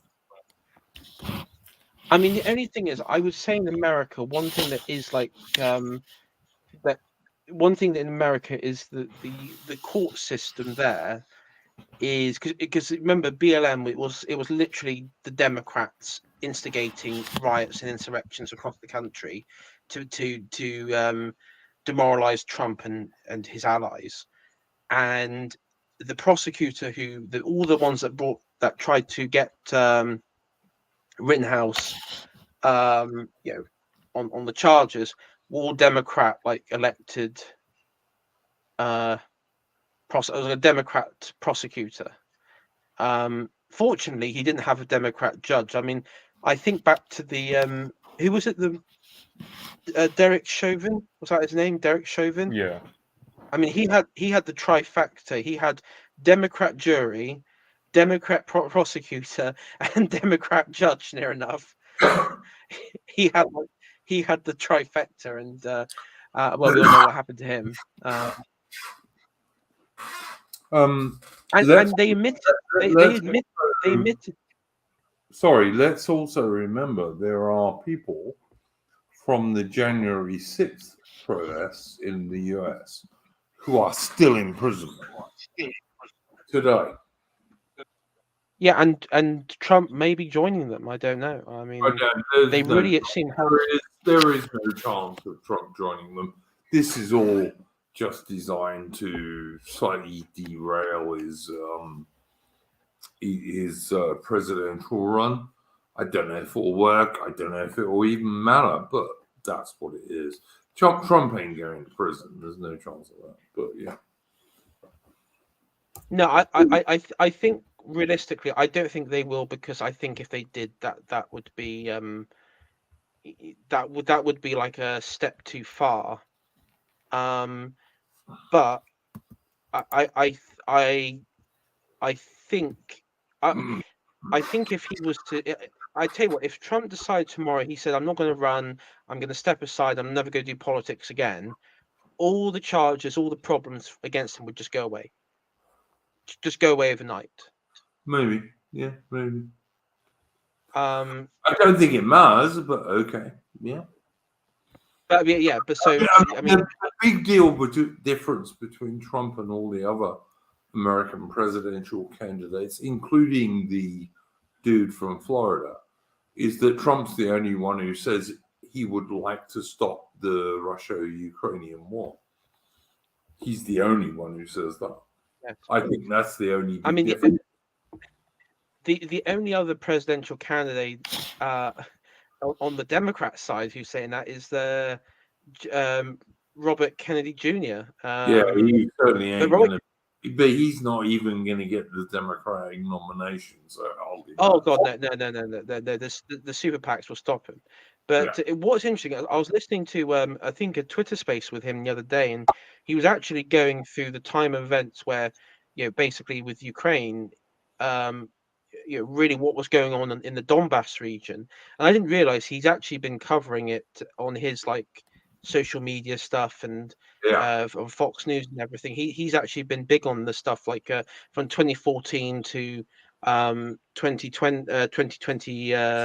So do you mean that he's been noticing really obvious things, like almost all the areas that Russia is taking at the moment are majority pro-Russian, where they want to be part of Russia, stuff like that? Yeah, I mean what he was saying ultimately was the war was provoked by NATO, and that Ukraine and NATO have been they were bombing the Donbass and the Luhansk region for years, and it got to a stage where there was many deaths. It was borderline humanitarian crisis, and those regions, those people, the governments in those regions asked the UN to come in and investigate, and they wouldn't.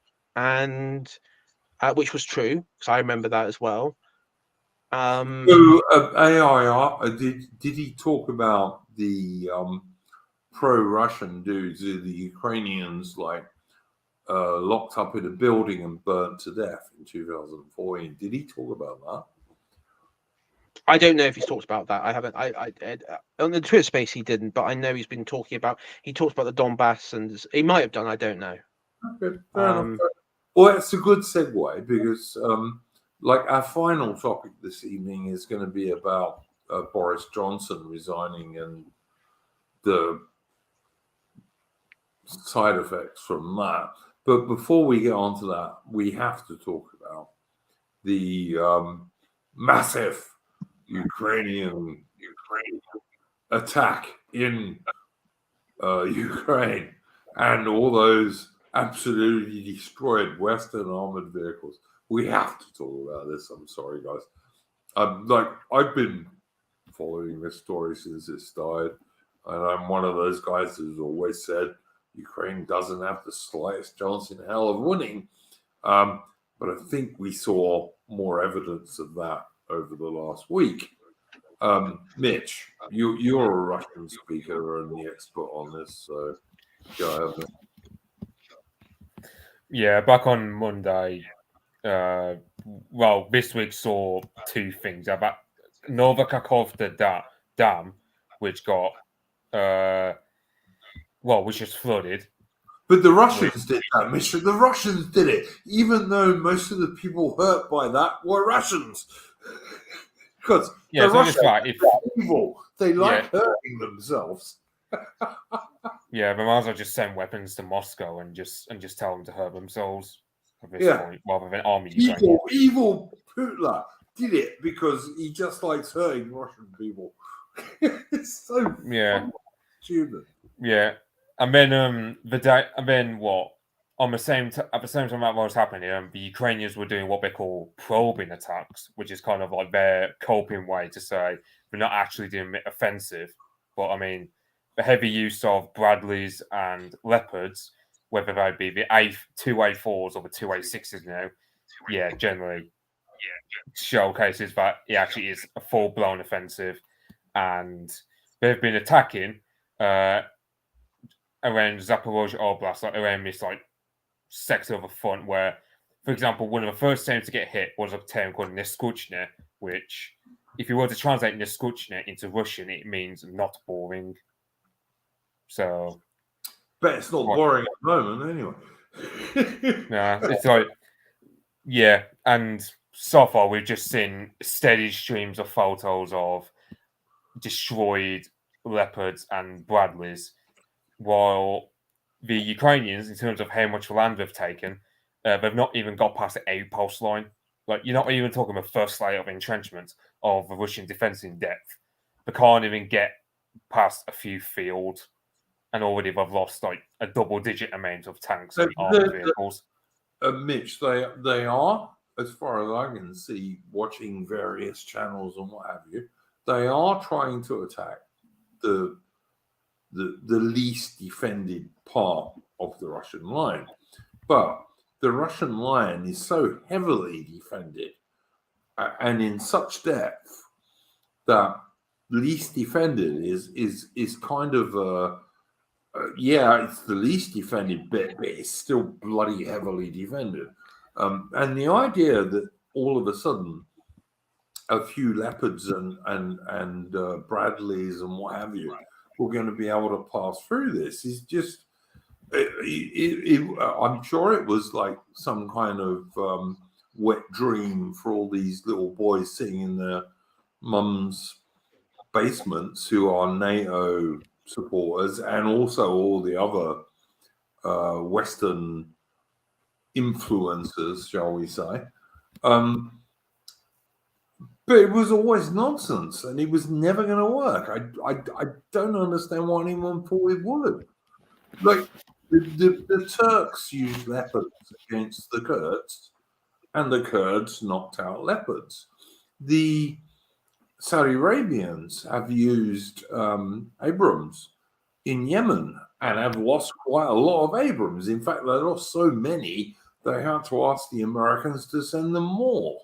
So how these like Western tanks and armored vehicles were somehow going to be the savior of Ukraine when you're talking about a few hundred at most, I never worked out. I always thought it was nonsense. And also bear in mind, they're not the latest versions of these armored fighting vehicles by any means. And none of them have their full armor packages. And in addition to that, I don't think any of the Ukrainians got more than 4 months training on any of them. So why are you surprised you can watch one little video with 8 destroyed Abrams and a Leopard in the middle, plus another anti-tank vehicle? Why is anyone surprised by that? Iron Duke, if you just share my screen, we'll just show it to the audience, because I found a clip from that was going round of the I think these may be the Abrams. Yeah, they are. I'm not too sure. One. There's the Abrams and there's a Leopard in the middle. Yeah, that's the one. Yeah. And hold on a sec. There we go. It's playing as far as I know. But there's at least, if you watch the full version of that little video, there's at least 8 Abrams and a Leopard and an anti-tank vehicle, all destroyed totally. And people, you'll get the NATO Ukrainian shills turning around and saying, they're not all knocked out. Some of them are just disabled. Well, if you're not a Russian, you ain't getting them, so forget about that. They're all. I mean, to be fair, that looks pretty knocked out to me. Not gonna lie. Oh, I mean, that's yeah, that one. Yeah, that's a different film. But yeah. I mean, yeah, that doesn't look like you're going to be recovering anything from that anytime soon. But none of them look like they're like going to ever drive again without 3 months in a sawing up list. You know, like 3 months maintenance, you might be able to get some of them fighting again, but they all look pretty dead to me. But yeah, a total failure, basically. Total failure. Well, here we go. Got better footage. Oh, you got Jihadi Julian up. This is funny.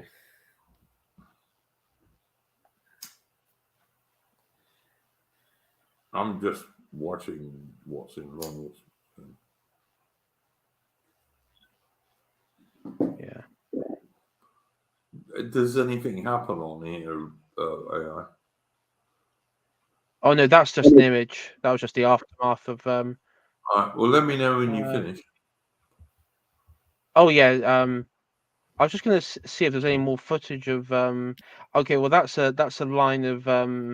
I think that's just before the attack on this video. I don't know if Is you want this to the one where the Russian helicopters like took all these Ukrainian vehicles out? One after the other. This K8. Yeah, the Ukrainians don't have any air defense deployed along with these armored columns going. So you just have these Ka-52 Alligator helicopter gunships just absolutely wrecking these armored columns with no. And the Ka-52 Alligator is not the best Russian attack helicopter. Like there's another one which is much better than that and more recent, by the way. So this is like a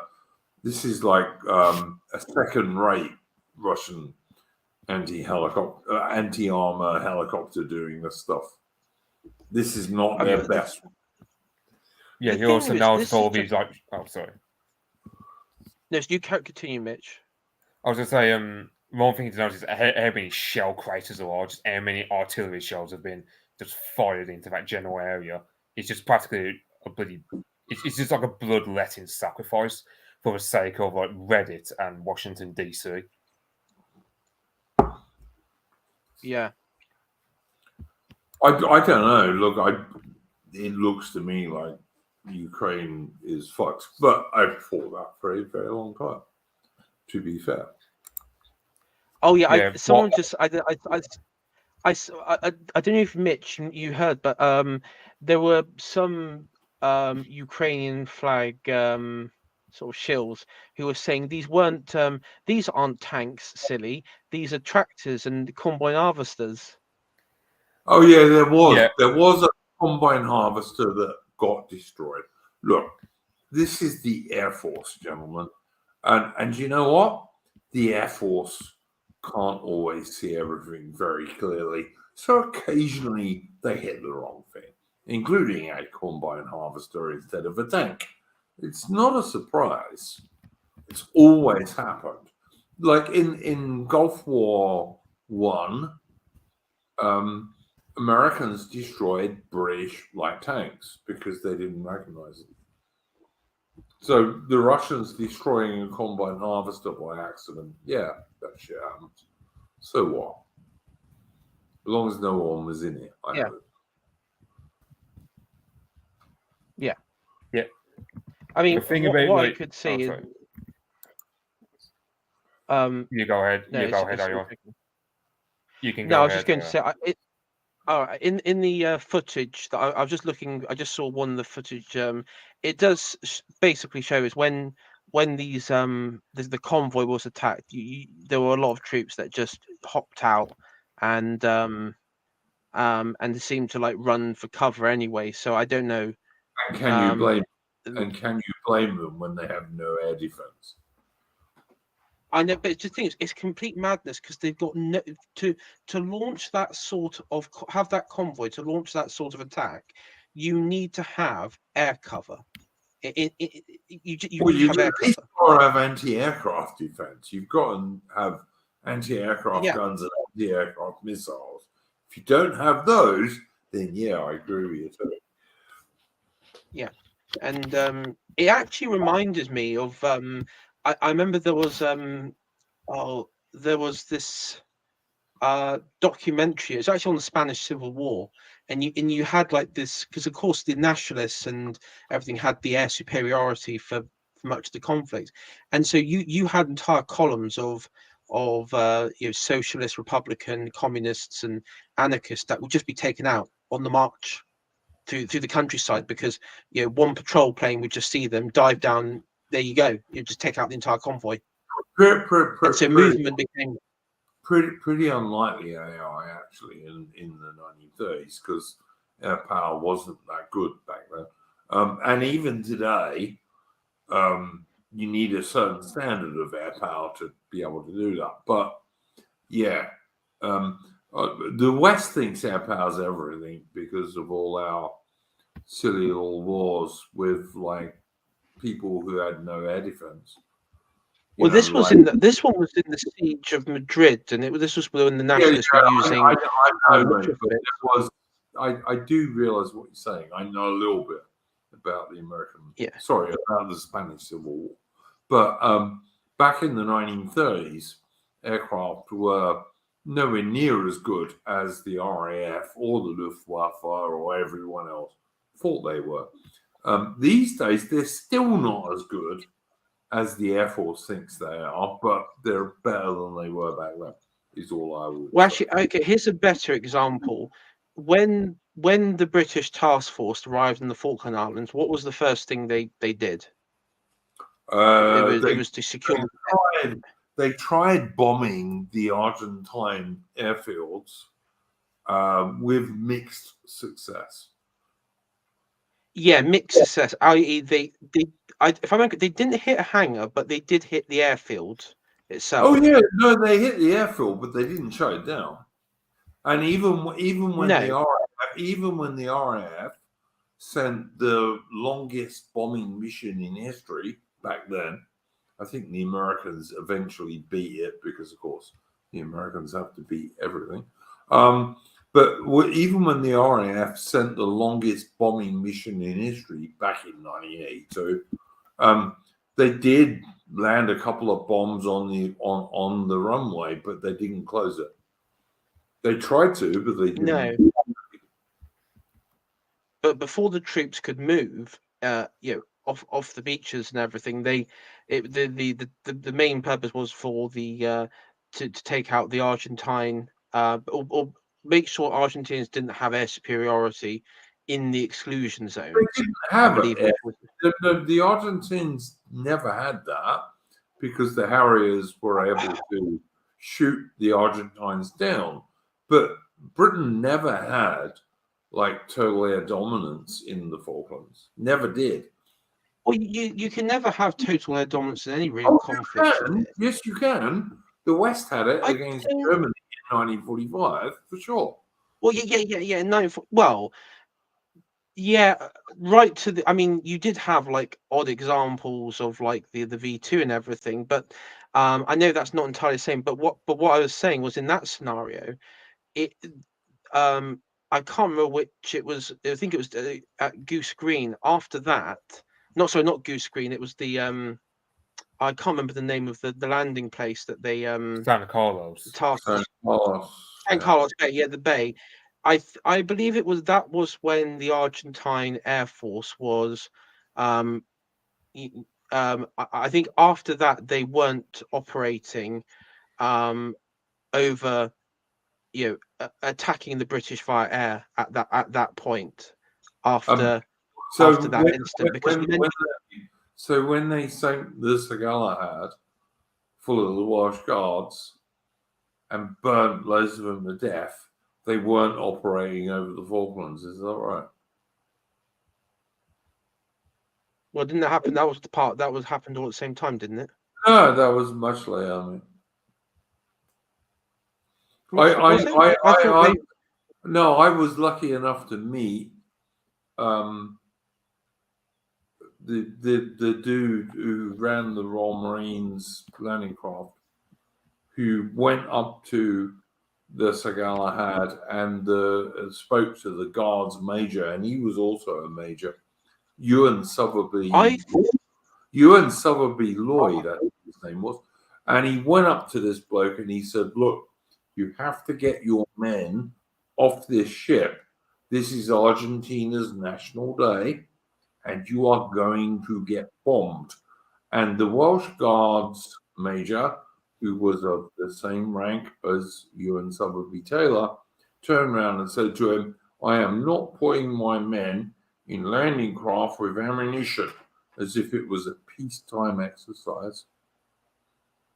And as a result, almost 60 Welsh Guardsmen were killed in the bombing because he didn't listen. And that was at Bluff. Yeah, Cove. I'm aware of that. That was Bluff Cove. Yeah, well, because that's what I was thinking. Much later than the original British landings, by the way. This was the British going forward. I thought it happened at the same time. They landed at two different points. Nowhere near. It was weeks later. It was weeks later. Okay. Well, my point though was the Argentine Air Force was taken out quite quickly before that. But by the time they got to Stanley, it was at that point it was taken out at that point. The Argentine Air Force was never taken out. It was defeated in that for every 4 aircraft they sent against the Falklands, only 2 would come back, but it was never taken out. And the Argentinians were not cowards enough that they didn't keep fighting, because they did. Well, they kept fighting on the ground, but when all of them kept fighting, you're wrong. What the Royal Navy, what the Royal Navy did, and every single British air-to-air kill since at least 1948 has been by the Royal Navy Fleet Air Arm, not the RAF, who haven't shot anything down since 1948, except for the Jaguar that went wild after the pilot bailed out. Every single British air-to-air kill since 1948 has been by the Royal Navy Fleet Air Arm, not the RAF, who have done fuck all in terms of shooting down the enemy since 1948. no doubt why they don't want useless white men anymore. But anyway, what the Fleet Air Arm did was they made the Argentinian sorties against the Falklands very, very expensive. And they also made sure that they never got anywhere near the two vital British aircraft carriers. That's what they did. But there was no total. It doesn't matter. It's just semantics at that point. But my original point, was that you can't have a successful campaign operation in Ukraine by the Ukrainian side if they have no air power, or limit air. I mean, I don't even know if they have any air power anymore in Ukraine. I don't see any footage of Ukrainian jets. So in action on any. They're losing a lot. They are losing a lot of aircraft. They're also losing a lot of their remaining air defense systems, most of which have been provided by the West. And they're losing nearly all of those too. So on that point, AI, I would totally agree with you. Geralt, can I just say, Geralto of Rivia, Thatcher was told to put a submarine around the Falkland Islands before it happened, but didn't. Well, maybe, but a submarine could have sunk one or two Argentinian ships, but it couldn't have stopped the invasion. So that wouldn't have mattered anyway, would it, Geralto? So there we go. All right, doesn't matter. Carry on. Mitch, you haven't said anything. What do you think? In terms of like this Ukrainian offensive, it's also you have a case of let's say you see all the tanks just bunched up, so it's not even just that they're poorly trained with dealing with the tanks themselves, but also they have no sense of tactics, especially when the same Ukrainians, they had absolutely bucket loads to say when the Russians did the same around Ugly-Dar or in the early stage of the war, when they're doing it, and the losses that having done on them is 10 times what the Russians would have suffered in Ugly-Dar in terms of tanks and vehicles lost. And the attrition rate, in this week alone, it's like a triple-digit number of armoured vehicles and tanks lost for the Ukrainians. So I can't imagine how many tanks and armoured vehicles they're losing per day. I do remember all the lefty globalist liberal memes about release the leopards. I do remember all of those, and all we see now is like destroyed and burn out leopards, which is I find quite kind of amusing, to be honest. But it's just it's like you get these NAFO types who said that for every leopard that was going to be lost, 50 Russian tanks would be taken down with them. Meanwhile, the reality is these leopards will get destroyed before we even see a single Russian tank along their way. If you drive them into a minefield, but yeah. Yeah, and it's like their mine clearing vehicles, they didn't have enough to clear entire sectors. Like they did not have enough really for what you should need on paper to do an offensive. So they were disobeying basic doctrine about how to conduct offensive amid defensive depth, dealing with minefields, as well as dealing with an artillery advantage. So it's kind of like a retarded version of what the Germans planned at Operation Citadel with Kursk. Oh yeah. That's actually a very good example when the Russians had enough time to build really powerful defenses in depth, and even the very best of the German panzer divisions with the best modern tanks they had couldn't break through. And it was the last German offensive on the Eastern Front. Yeah, the last one where they had any sense of initiative at all, yeah. It was the last German. Like in 1944, there were no German offensives. Well, they had a small offensive called Operation Spring Awakening in Hungary, which was just a complete failure. That was what the Ukrainians love to call a counter-offensive, I believe. But the Kursk was the last major German offensive on the Eastern Front in 1943. And they'd given the Russians enough time to build like very strong and very deep defenses in depth. And not even the best of the German panzer divisions could break through them. And they were fucked, basically. Did it before the Ukrainians launched their? This was like a few days ago, where the clips that we saw before they launched their operations or the offensive or whatever they call it. Did they? Do we know if they actually in the hours beforehand like do a artillery barrage of enemy positions? Do we know if they did any of that or?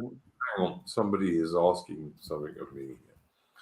Double or nothing, Dukey.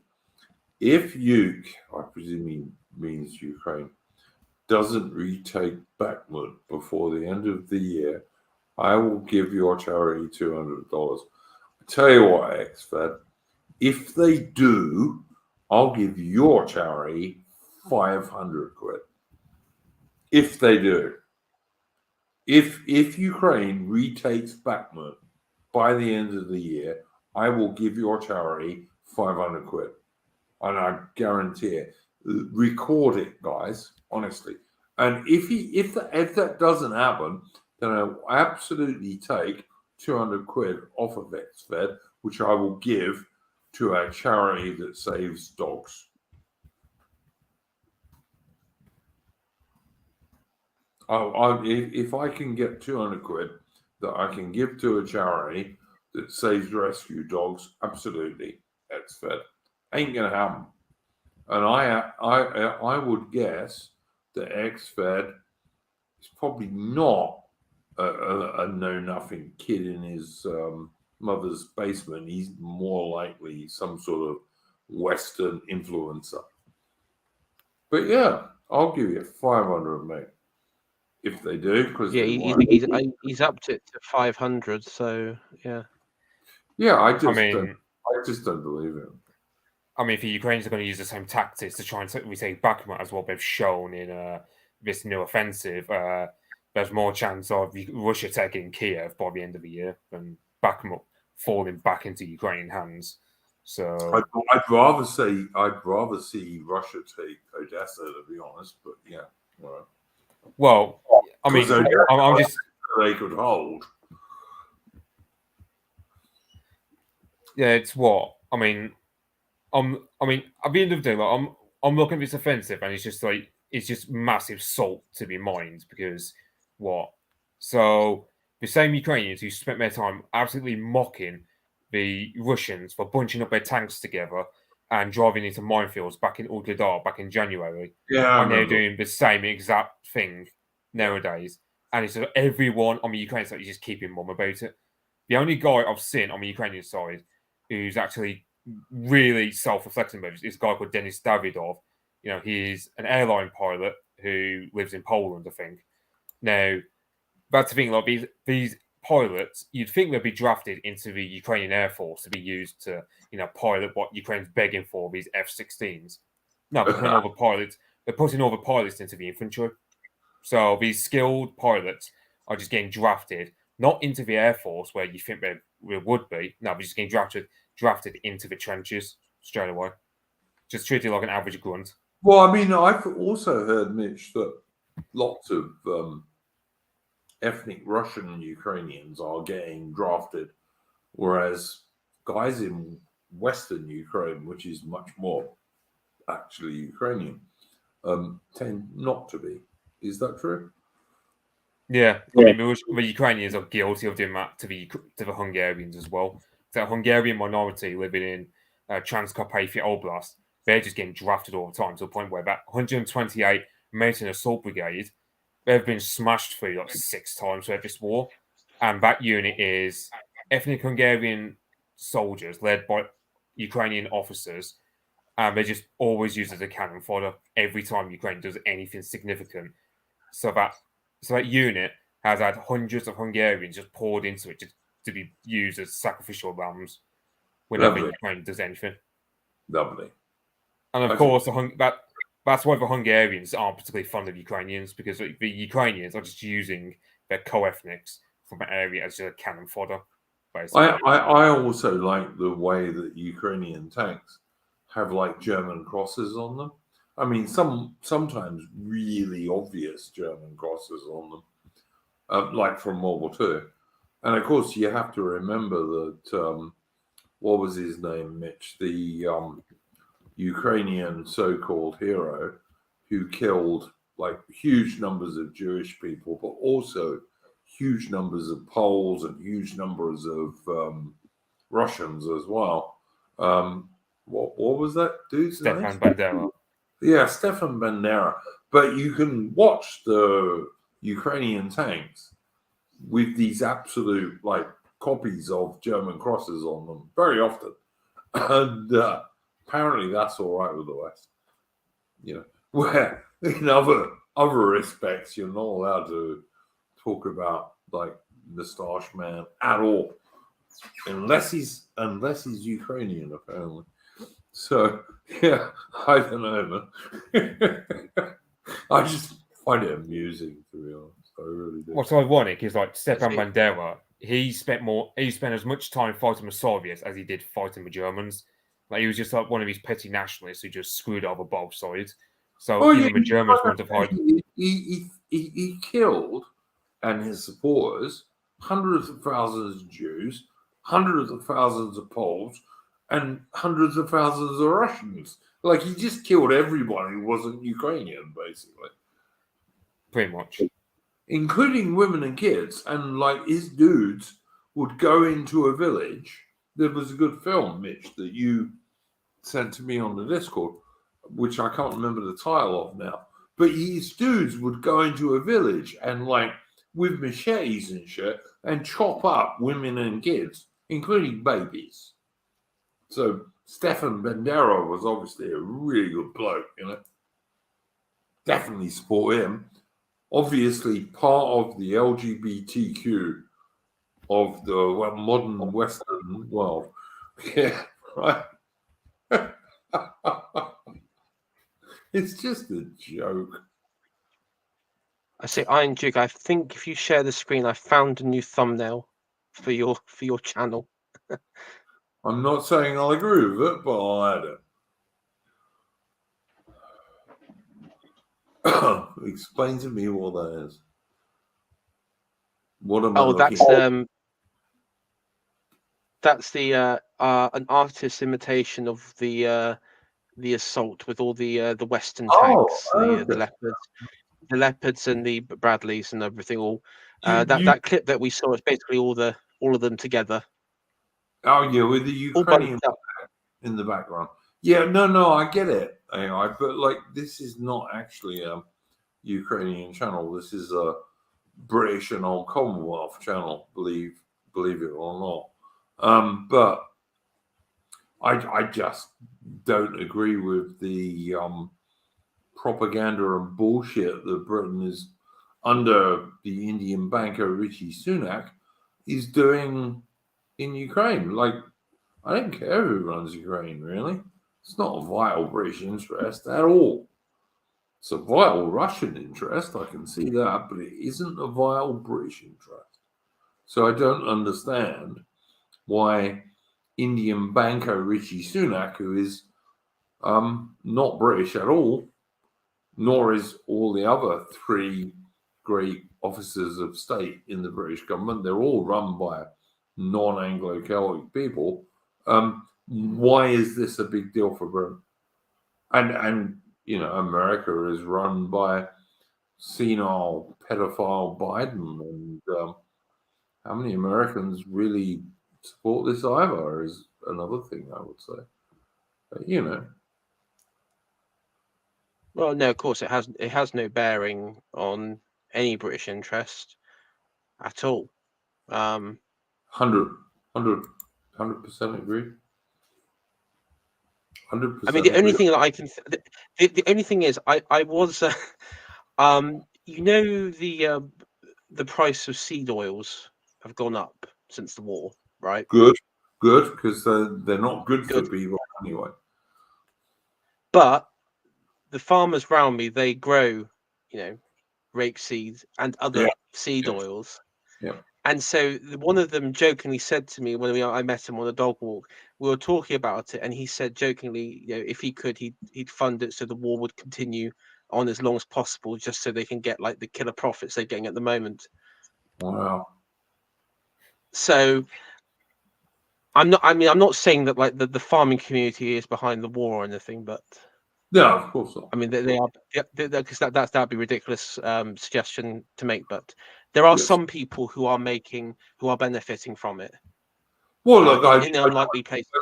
I often I've watched like reports from the Donbass region. Mitch, what's that American ex-Navy dude's name? Patrick Lancaster. Yeah, Patrick Lancaster. I often watch Patrick Lancaster reports from the Donbass region, and like many of his reports are the Ukrainians shelling and rocketing things like nurseries and schools and hospitals. And I'm not lying, that's what they do. But if you watch any of the Western MSN, you'll never see that because they just lie. And Russia is actually going out of its way not to kill women and kids insofar as it can. I mean, the trouble is that this is when you're shelling. What I say. I mean, trouble is in all war, there's always going to be civilian casualties because that's just how it is. And when you're shelling, there's always going to be casualties. And of course, as we know, Ukraine has been shelling the Donbass region for years. Yeah, and Ukraine has been shelling Donbass from at least 2014. They've been doing it for years, but they're shelling areas where there are no Russian military forces. All they're trying to do is kill civilians.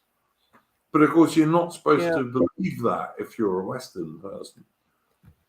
Well, yeah, that's one thing. I always go. Oh, sorry. Just a final point on that. I just, as you say, I always say back to the shock and awe of Iraq or Baghdad. Remember that how many civilians were killed in that, and they were told there was precision bombing. So it was just random bombings, of the capital.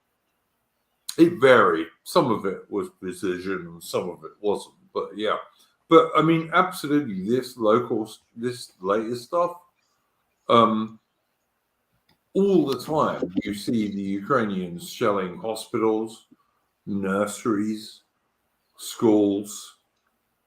The dam that they recently blew up, and everyone in the West was trying to say, "Oh, the Russians did it." Why would the Russians blow up a dam that was going to mostly flood out Russians? How stupid do you think they are?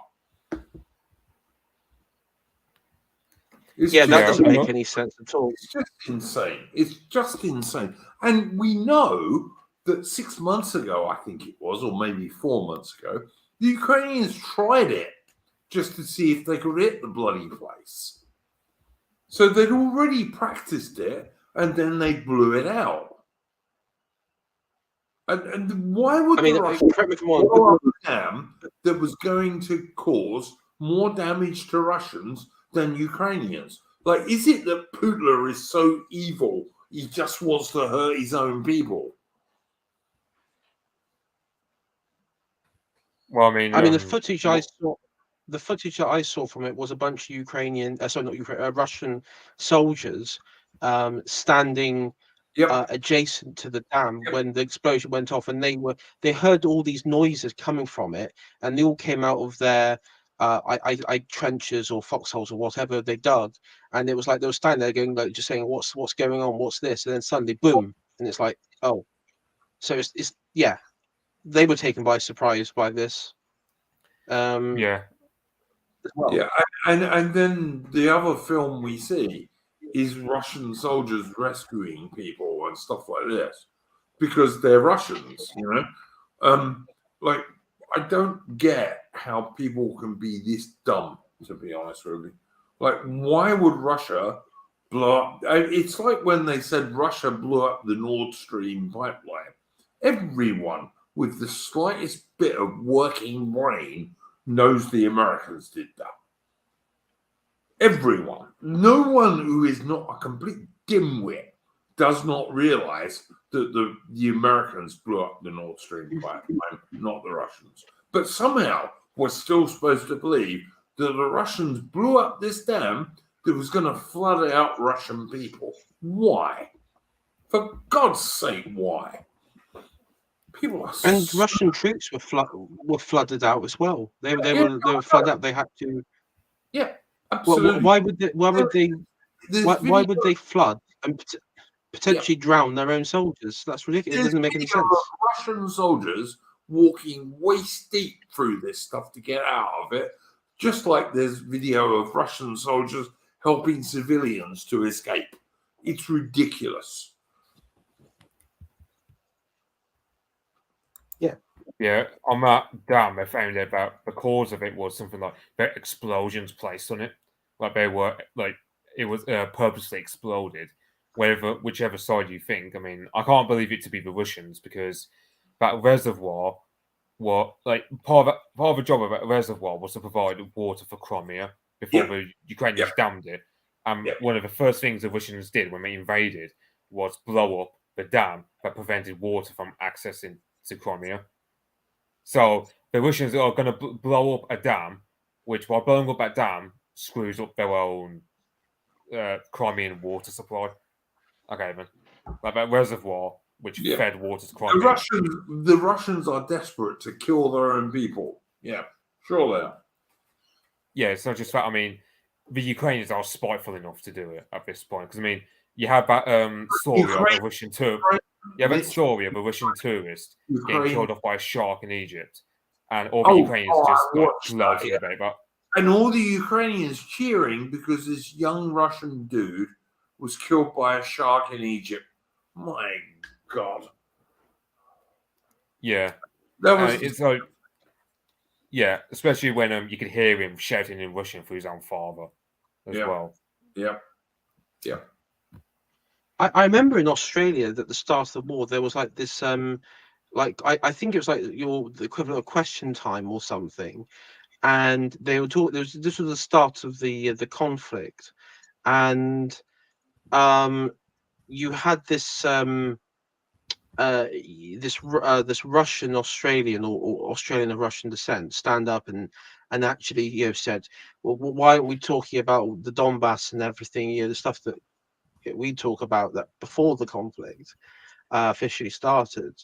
And the host and the audience, everything got really like physically aggressive and said, we're going to chuck you out. We're going to physically chuck you out and everything.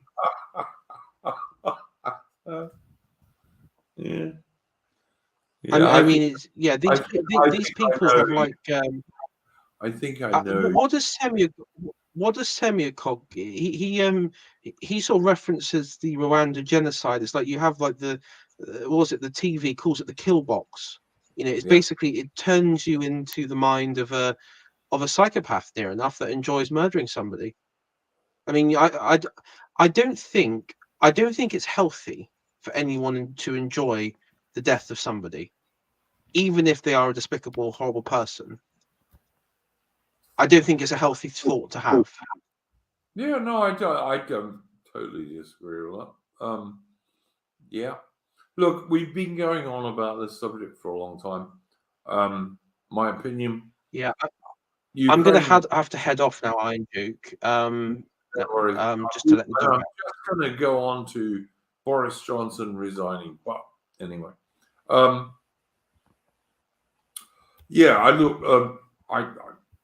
Ukraine can't win this war. And Russia can't let them win this war, because if Russia does let them win this war, Russia will cease to exist. So, my opinion, in the long run, Russia's going to win this war. But yeah, look, Boris Johnson resigned as an MP. What do we think about that? I'll ask you before you go, AI. What's your opinion? I think in some ways it's just to summarize it, because as you said, I've got to go in a minute, but just to summarize it, what's weird is that the establishment view Boris as this threat, that he is somehow this this sort of possible dictator equivalent to the charisma and the stature of, say, like Mussolini or the Austrian painter or Stalin or someone, or Franco, or someone mildly capable, right? That this is how they view him, and this is how he's treated, which is bizarre because he isn't. He's a liberal that just supported Brexit, though even that is questionable. So I don't understand why he's had this treatment. Though I do think him and Trump having experiencing this all at the same time isn't a coincidence. I think what fundamentally is, Trump represents anti-establishment in America. He is the face of it, whether you like it or not. And Boris Johnson, amongst many normies, also is the face of anti-establishment, whether you like it or not. He is. He has a lot of supporters. Could I just ask you, AI, like Johnson started off saying at the start of the China virus, we're going to have herd immunity and all the rest of it, which would have been the sensible way to go, of course, as we now know. Yes. Yes, correct. Yes. But then he followed the science, in inverted commas, and the money from Pfizer, etc. And all of a sudden, that went by the board. And they used it as the excuse, I think, to get rid of him. And then we got Liz Truss, who I was not very impressed with.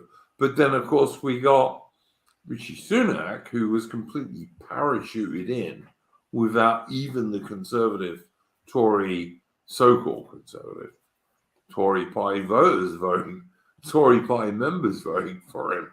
So I don't know. I reckon. I mean, the members. The members voted.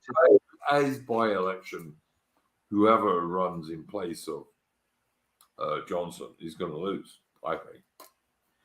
I mean, as of the moment, there's going to be four by-elections now, because Bill Cash has resigned as a media effect as an MP. So I'm aware. So there's going to be 4 by-elections, possibly a 5th in Scotland as well, but that's on a recall petition. But that's likely to happen. Cash wasn't a bad dude. Okay. No, he was friends with my grandfather, actually. So I do know him. He's not. Bill Cash is not a bad chap. More close to a real conservative. So yeah, okay. Yeah, I mean, yeah, he was. I mean, so he's out, which is unfortunate. But to be honest, I think a lot of those legacy people are probably going now because they know, I think that for them it's obvious the writing's on the wall, and they don't want to be part of this game anymore. And to be honest, in my opinion, all of this, Trump, Boris, it's all connected, and it's all to put populism away. Not just put it away, but to basically just obliterate it. Nuke it. And because they want to return, I believe the system wants to return to a situation where you have a Cameron figure, a Gordon Brown figure, and a Nick Clegg figure, who all are neoliberals, all neoconservatives, and all do the bidding of their masters without question and without independent thought. So that's what I think is. I think that's why this has all happened. And it's quite ironic because in Germany, for example, the AfD have actually, are polling now second place as the second largest party in the country. They're doing extremely well in polling in East Germany and even in other places around Germany. So picking up seats in even some of the weaker areas. So and they're being more explicit with German nationalism. One of their leaders has been arrested or has been charged with using a Waffen SS slogan, which is everything German. That is the slogan, everything German. So that goes against anti-Nazi laws in the country. So while the continent is sort of German playing with is not. national, How is everything German Nazi? because that is apparently a motto used by a SS division. Oh, okay. So did an SS guy ever say for Germany, for example? Well, I mean, did an SS guy drink water? I mean, Exactly. That's my point. Yeah. Yeah. I imagine they listened to Wagner and Beethoven. Yep. I mean, yeah,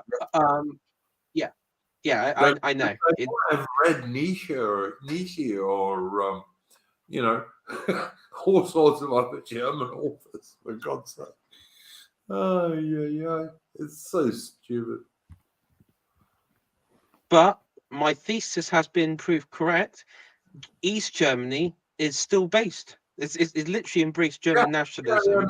And if you look at the it's amazing. East Germany is the base bit of Germany, whereas West Germany is all in favor of. Oh, actually, that's not fair. A lot of West Germany is in favor of transing little children and exposing them to sexuality at 6 and all this kind of shit. Yeah. And do you know what I love the most is literally Die Linke, the left party as it is, and the Green Party are absolutely getting hammered in Germany and really being exposed for the absolute shitbags that they are. Well, they're very anti-German. I mean, they're about destroying. Yeah, I know. Absolutely disgusting. And also, I mean, even the Christian Democrats are getting fucking hammered by the AfD, rightfully, because the AfD is now I mean, they're not just punching left; they're also punching right in every direction, which is good because that's the more they punch right is. I mean, they've been picking up. It looks like they've been picking up votes from. Apparently, there was an article saying they've been picking up support from the Greens, which is rather ironic on the environmental stuff. So they're sort of, yeah. So. Believe it or not, I mean, it did happen back in the 30s. You know, a lot of the SDP joined. I love the wild bits of the wild, and I love wild animals. And the more wild bits of the wild and the more wild animals there are, great as far as I'm concerned. But I would burn greenies alive given the opportunity in Minecraft, of course. But I mean, they're just disgusting leftists though at heart. Yeah. I mean, the ones in the ones in the UK definitely are. I mean, they're just they're Antifa. Many of them are actually like the Antifa types. They are. Yeah, absolutely. They are. Yeah, 100%. Anyway, I'll be heading off now. Thanks for having me on, though, Iron Duke. Hey, are you always welcome? Did you have anything you wanted to plug before you leave? No. I haven't been doing streaming this week. I've just sort of been I've been on the holiday, so I've just been catching just sort of enjoying life, catching up with things, spending a bit of time off the internet, just being more grounded in reality, and it was quite nice, to be honest. No worries. You do have a YouTube channel, I believe. Yeah, I've got a YouTube channel. There's plenty of back catalogue there that you can check out. Thank you. One thing I will plug there is I have been reading, and people can pick it up in the bookstore somewhere or something. I would recommend. It's Charles Oman, and it's his History of the Dark Ages. And I have to say, it's probably because I've been trying to been reading on books of the Dark Ages. I think his is probably the best. He's a Is that, he's is that the same bloke who wrote History of the Napoleonic Wars? That's right. Yeah, I thought so. Okay, cool. Yeah. He was I like all those old authors. They were always more truthful. yeah. I mean, and his section on, I mean, I think he was actually one of the ones that popularized the term Byzantine Empire and didn't refer to it as the Roman. But the thing there is, even though he was the one that really helped to coin that phrase in academic circles, he does, it's really funny, he states that he says, before anyone wonders why I call it the Byzantine Empire and not the Roman Empire, because it was called the Roman Empire up until that point, his point, he just says, I'm just referring it so no one reading this confuses it with ancient Rome and sort of Dark Age medieval Rome. Hence, I call it Byzantine because it's set around the region of Byzantium. Pardon me. No, I mean, the best bit about it is his sections on the Vandals and the Goths, particularly the Goths, because his entire Dark Age stuff really blows the water out of the modern myths of the great Islamic golden age. I mean, yes, it was great, and it was for the Islamic society a development, but the Goths and the Lombards, were able to replicate great architectures and art as well. It's just there was a lot of wars in between. Yeah, I don't disagree. Beg your pardon. AI, what's your YouTube channel for people who want to go and check it out? So yeah, you can find my content if you type in AI Shiatori on YouTube. It will come up with or Shiatori. It will come up. You'll come up with some of my streams. It'll probably come up with a stream from 2 years ago, which is called Prosecco Tories. And I will admit, I will state for people listening, my views 2 years ago are not the same as they are today. So if there's any inconsistencies on those like streams from 2-3 years ago, well, that's why. Fair enough, mate. Fair enough. Yeah. Thanks for joining us, AI. What happened to sorry, I've only just noticed that Mitch's disappeared. Anyway, no worries. Yes, I see. Just to answer Lee Ham, the reason he doesn't call it Eastern Roman Empire is because he also refers to the Trecarchy, when you had Rome was split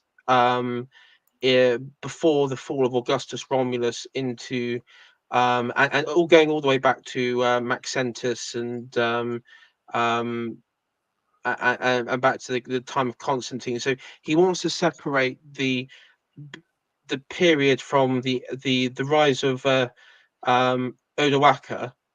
I mean, for him, he actually views the fall of the Western Roman Empire really when Odoacer is defeated by the Ostrogoths by was it Theodoric? Because Odoacer was a Roman patrician, so even though he was of Germanic origin or Scythian origin, so yeah, that is why. That makes sense. And makes sense. And also, I mean, I did actually, those footage of Italy. There's like of migrants in Italy running around Rome with axes and attacking people in the streets and everything. When the Goths stormed Italy, and when Odoacer seized control, there was more law and order in in the Roman province that he seized than that you'd see today. He wouldn't tolerate like people running around with axes attacking randos. That wouldn't have happened. AI, before you go, Alan Bastard in the chat is asking, can you spell your YouTube channel in the chat? If you can stick it in the private chat, I'll put it in the public chat before you go. Okay, I'm going to do it. So you got AI, it's capital, right? Yep. And then I'll do it. Everyone via, thinks AI is L, where it's not. It's AI. it's because of the font system on YouTube. It can't. Of course, Yeah, of course it is. Of course. yeah. It's annoying. Lee Ham is Should saying, be. did the Western Empire, Roman Empire, really fall? Yes, it did. But the Eastern Roman Empire went on for many, many centuries afterwards. Yeah, Bill, I mean, it's really. Bilbo, that's right. That's right. I mean, it's interesting because even under the Ostrogoths, the they still asked for like imperial like authority from Xenu in the Eastern Roman Empire. So I personally, if you wanted a point where the Western Roman Empire really did collapse, I would actually say the Lombards. If I was to be honest, but that's when the Lombards swept in, took away Justinian's gains, and because they didn't give a damn about Rome or the empire or the legacy of the empire, they just created their own little duchies, and and that was it. They just didn't care. Yeah, no, I totally agree with that. I think you're right. Do go and check out AI's channel. As he said, he's changed his views a bit over the years, but then you know what? Most of us have, to be honest. I have, certainly. Like, if you look at me, 2014, I was a libertarian, right of center dude, and I'm sure not that now. So there we go. I like to think I've always been consistent in my views, but one thing you'll notice is when we reach the BLM era, I get a bit more black-pilled and racist at that point. So, the world changes, and so do we. I would say, yeah. You know, when the world changes, if you don't, then you're stupid. Well, exactly. Anyway, thank you very much, and thank you, Mitch, and thank you, Iron Duke, and everyone in chat. And I'll see you next week. I should be around next week, and so cool. Yeah, see you then. You'll be most welcome, mate. Go off. Have a good day. You too. Mitch, what do you think about Boris Johnson resigning and the subsequent by-election? It's not just him resigning. There's a few Tory MPs of him. Oh, yeah. I was just saying that, Yeah, I had to end up leaving because my internet for some reason kept roboting YouTube. No one in chat complained about it, so I knew it must be my end. So I had to leave for probably 2 minutes. You'll find out, I think. But yeah, what's your opinion about? I mean, look, Boris Johnson has resigned. Did he resign before something bad happened to him? I'm not sure about that, to be honest with you. Like, he won the biggest Conservative majority since 1948, and then he got pushed out. That makes me a bit suspicious, I gotta say. Yeah, I mean, you look at his the electoral record of his constituency. It's a case where he still wins majorities, but it's getting smaller and smaller and smaller. Probably because his seat's in London. He's probably getting impacted by the mass immigration and by the fact that immigrants generally vote Labour. So, yeah, I have a feeling that in his seat, he's just going to be majority Labour, or he's going to be like a plurality for Labour. Either way, Labour wins in his seat and looks to be set to do so for the foreseeable future. The only thing I would say is that, yes, as Ashton Duke says in the chat, the Tory party, in inverted commas, needs dismantling. Don't disagree with that. But all I would say is if you are on the right of centre, like we all are, I would vote for any of the smaller right of centre parties who are not the so-called, in inverted commas, conservatives. Don't vote for Labour, because just remember, Sir Keir Starmer, who is the leader of the Labour Party, was the director of public prosecutions at the very height of the so-called grooming gang scandal, when all these Pakistani blokes were going around raping and torturing white English girls.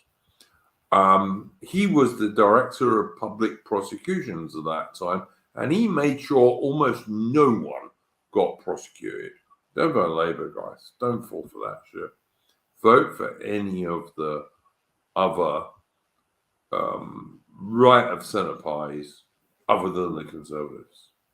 Conservatives, and in air quotes, of course, because they're not. That would be my own view on that stuff. But, whatever. I mean, short of Nigel Farage getting there. Oh, yeah. I just say SDP is the only party I can see making any sort of decent headway, because they've got more name recognition, as well as got more activists there compared to all the other parties. But yeah, it's just. Then again, by-elections are known to have really low turnouts compared to national levels, so you can't really expect any sort of insurgency to develop. Any sort of third party to just go insurgent mode and be like what UKIP was like back in 2015. So, John Best in the chat says we need to step over Farage. I don't totally disagree with you, John Best, but I will say this. If Farage came back and was heading a party, then I'd vote for him, just because that party would get the most votes. Not because I think Farage is anything like perfect, but he would be hugely better than Rishi Sunak, for example, or Sir Keir Starmer. But that would be my view. You may or may not agree, but that's what I would do for absolute certain. If Farage came back and was actually heading a party, I'd vote for that party without any doubt whatsoever, because they could actually get MPs, which could make some difference. So, yeah. But again, only my own opinion. Don't know how good it is. So, yeah. Mitch, any final thoughts, mate? Not on topic of UK. I mean, in terms of like the whole Ukraine thing. I mean, I'm apparently the only thing I've heard about Ukraine now is they've finally broken through that sort of outpost layer. They've finally broken through it after like 6 days of heavy casualties and just idiotic pushes. They've finally broken through. Now it's just onto the first layer. And apparently there's rumours that the Ukrainians are going to do an offensive towards Lugansk Oblast. So... Well, they're going to take Crimea back, aren't they, Mitch? I mean, this is what they've said. So, we'll see. I have my doubts, but... Yeah, they're going to resurrect all the leopards and we're just going to storm all the way to Sevastopol. But all of these Ukrainian brigades have a whole 2 companies of tanks, which is like, I don't know, 30 tanks at most. And like 3 or 4 companies of infantry. It ain't a lot. It really ain't a lot, guys. And the numbers that have like really relatively modern Western main battle tanks and relatively modern Western infantry fighting vehicles is like about 4 of them. Like the Russians will have to be incredibly stupid to lose to that. They really will. And I'm not sure I believe the Russians are incredibly stupid. So we'll see. Yeah, I think to be fair, one thing to expect is, for one, Ukraine are going to make gains. I mean, that's just inevitable. I still think they'll capture little bits, but how long will they hold them? well, it's kind of like the Battle of Kursk, where the Germans made a lot of progress. I think it was in the south where they had a lot more open ground, where they made a lot more progress. But at the end Yeah. of the day, they still got absolutely shredded by the Yeah, enemy. the North, they didn't do very well at all. The South, they made quite a lot of progress. But in the end, they got so many vehicles and so many men, they had to call the whole damn thing off. And that was the very last German offensive on the Eastern Front. Yeah, and it's like, and let's say, for argument's sake, you have this situation where the Ukrainian offensive just absolutely gets shredded, like big time, where to where their armor, any sort of armor they've got is heavily degraded in terms of how much armor they've got. You'd just be a position where you can imagine the Russians would do some sort of counter-offensive, akin to what happened after Kursk, where the Russians just took over Donbass, for example, after Kursk went pear-shaped for the Germans. So I won't be surprised if the Russians go on the counter-offensive after all this and perhaps win us a great deal more land. I'd kind of like them to be honest with you, just to like defeat the Western Biden / Sunak LGBTQ shit globalist nonsense, which is what Ukraine is fighting for, to be honest. And I'm not particularly pro-Russian. I'm not. It's like they're just not enemies of Britain. I don't care who runs Ukraine. Why does that matter to Britain? Do we have a desperate interest in the Black Sea these days? I don't think so. Like in the Crimean War, Britain had an interest in the Black Sea to keep the Russian fleet out of the Mediterranean. Is that a British interest these days? Not sure it is. And even if the Russians win in Ukraine, is that going to allow them free access through the Black Sea? No, it's not, because Turkey's still going to control it. So, it's my view. I have no idea what Biaki is saying to me here. This must be something beyond my ken, because he's saying it's not good for Duke to have skull masks in his channel. What do you mean, Biaki? I don't even know what that means. Is that some sort of modern?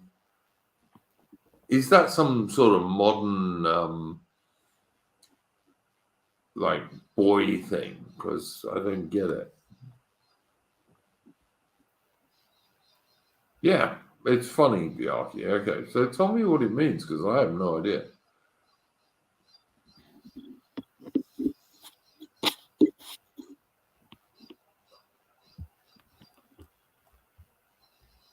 I have no idea.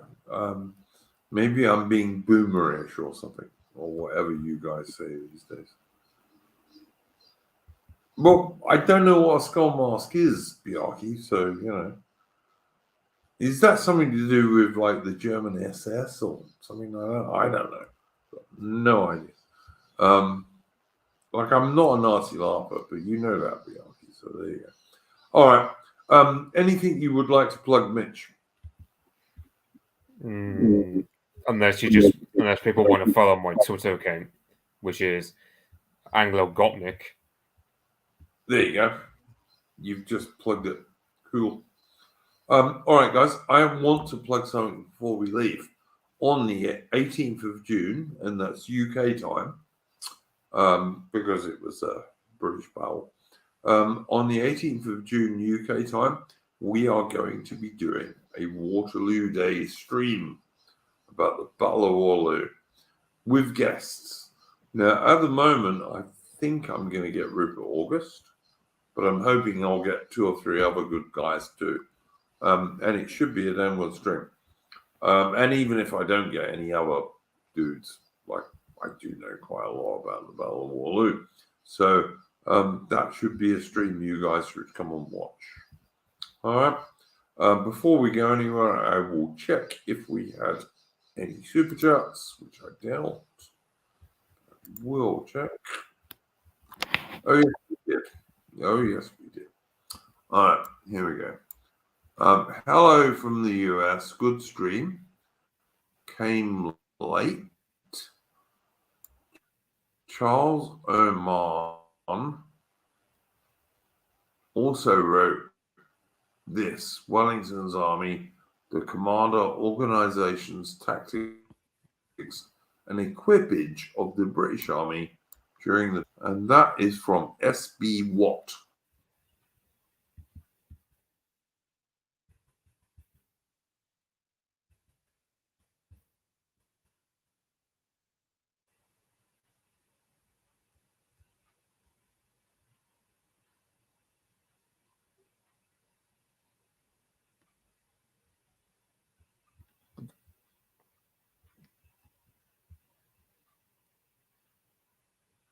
My internet bloody gone. Can you hear me, Mitch? For me, it's in a went for a second. Mitch, can you hear me? Can hear you. Cool. Chat, can you hear me? All right. I was just reading a super chat from SB Watt, who wrote, "Hello from the US. Good stream. Came in late. Charles Oman also wrote this. Wellington's army, the commander's organization, tactics, and equipage of the British Army during the Peninsular War, 1809 to 1814. I was just pointing out that was a good call from SB Watt. Thank you, sir. Yeah, I knew Oman had written about the Napoleonic Wars and the British Army. So there we go. Wheels is saying SB Watt. I'll go and check it again. His name is SB Watt, W-A-T-T. And thank you very much to Mr. SB Watt for his super chat. So there you go. All right, guys, I think we're done for this evening. Thank you very much to my guests, AI and Mitch. And as always, I'm going to play us out the tune.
Okay. Thank you very much to my guests, AI and Mitch. Do remember to join us on the 18th of June for our Waterloo Day stream. And yes, I know that's a Sunday, so there will be 2 streams that day. One for Waterloo and the normal SI stream. Well, actually, I think the SI stream will be on the Monday for me. So anyway, it's confusing when you live down under. But anyway, go all, guys. Thanks for joining us. And never let the bosses grind you down.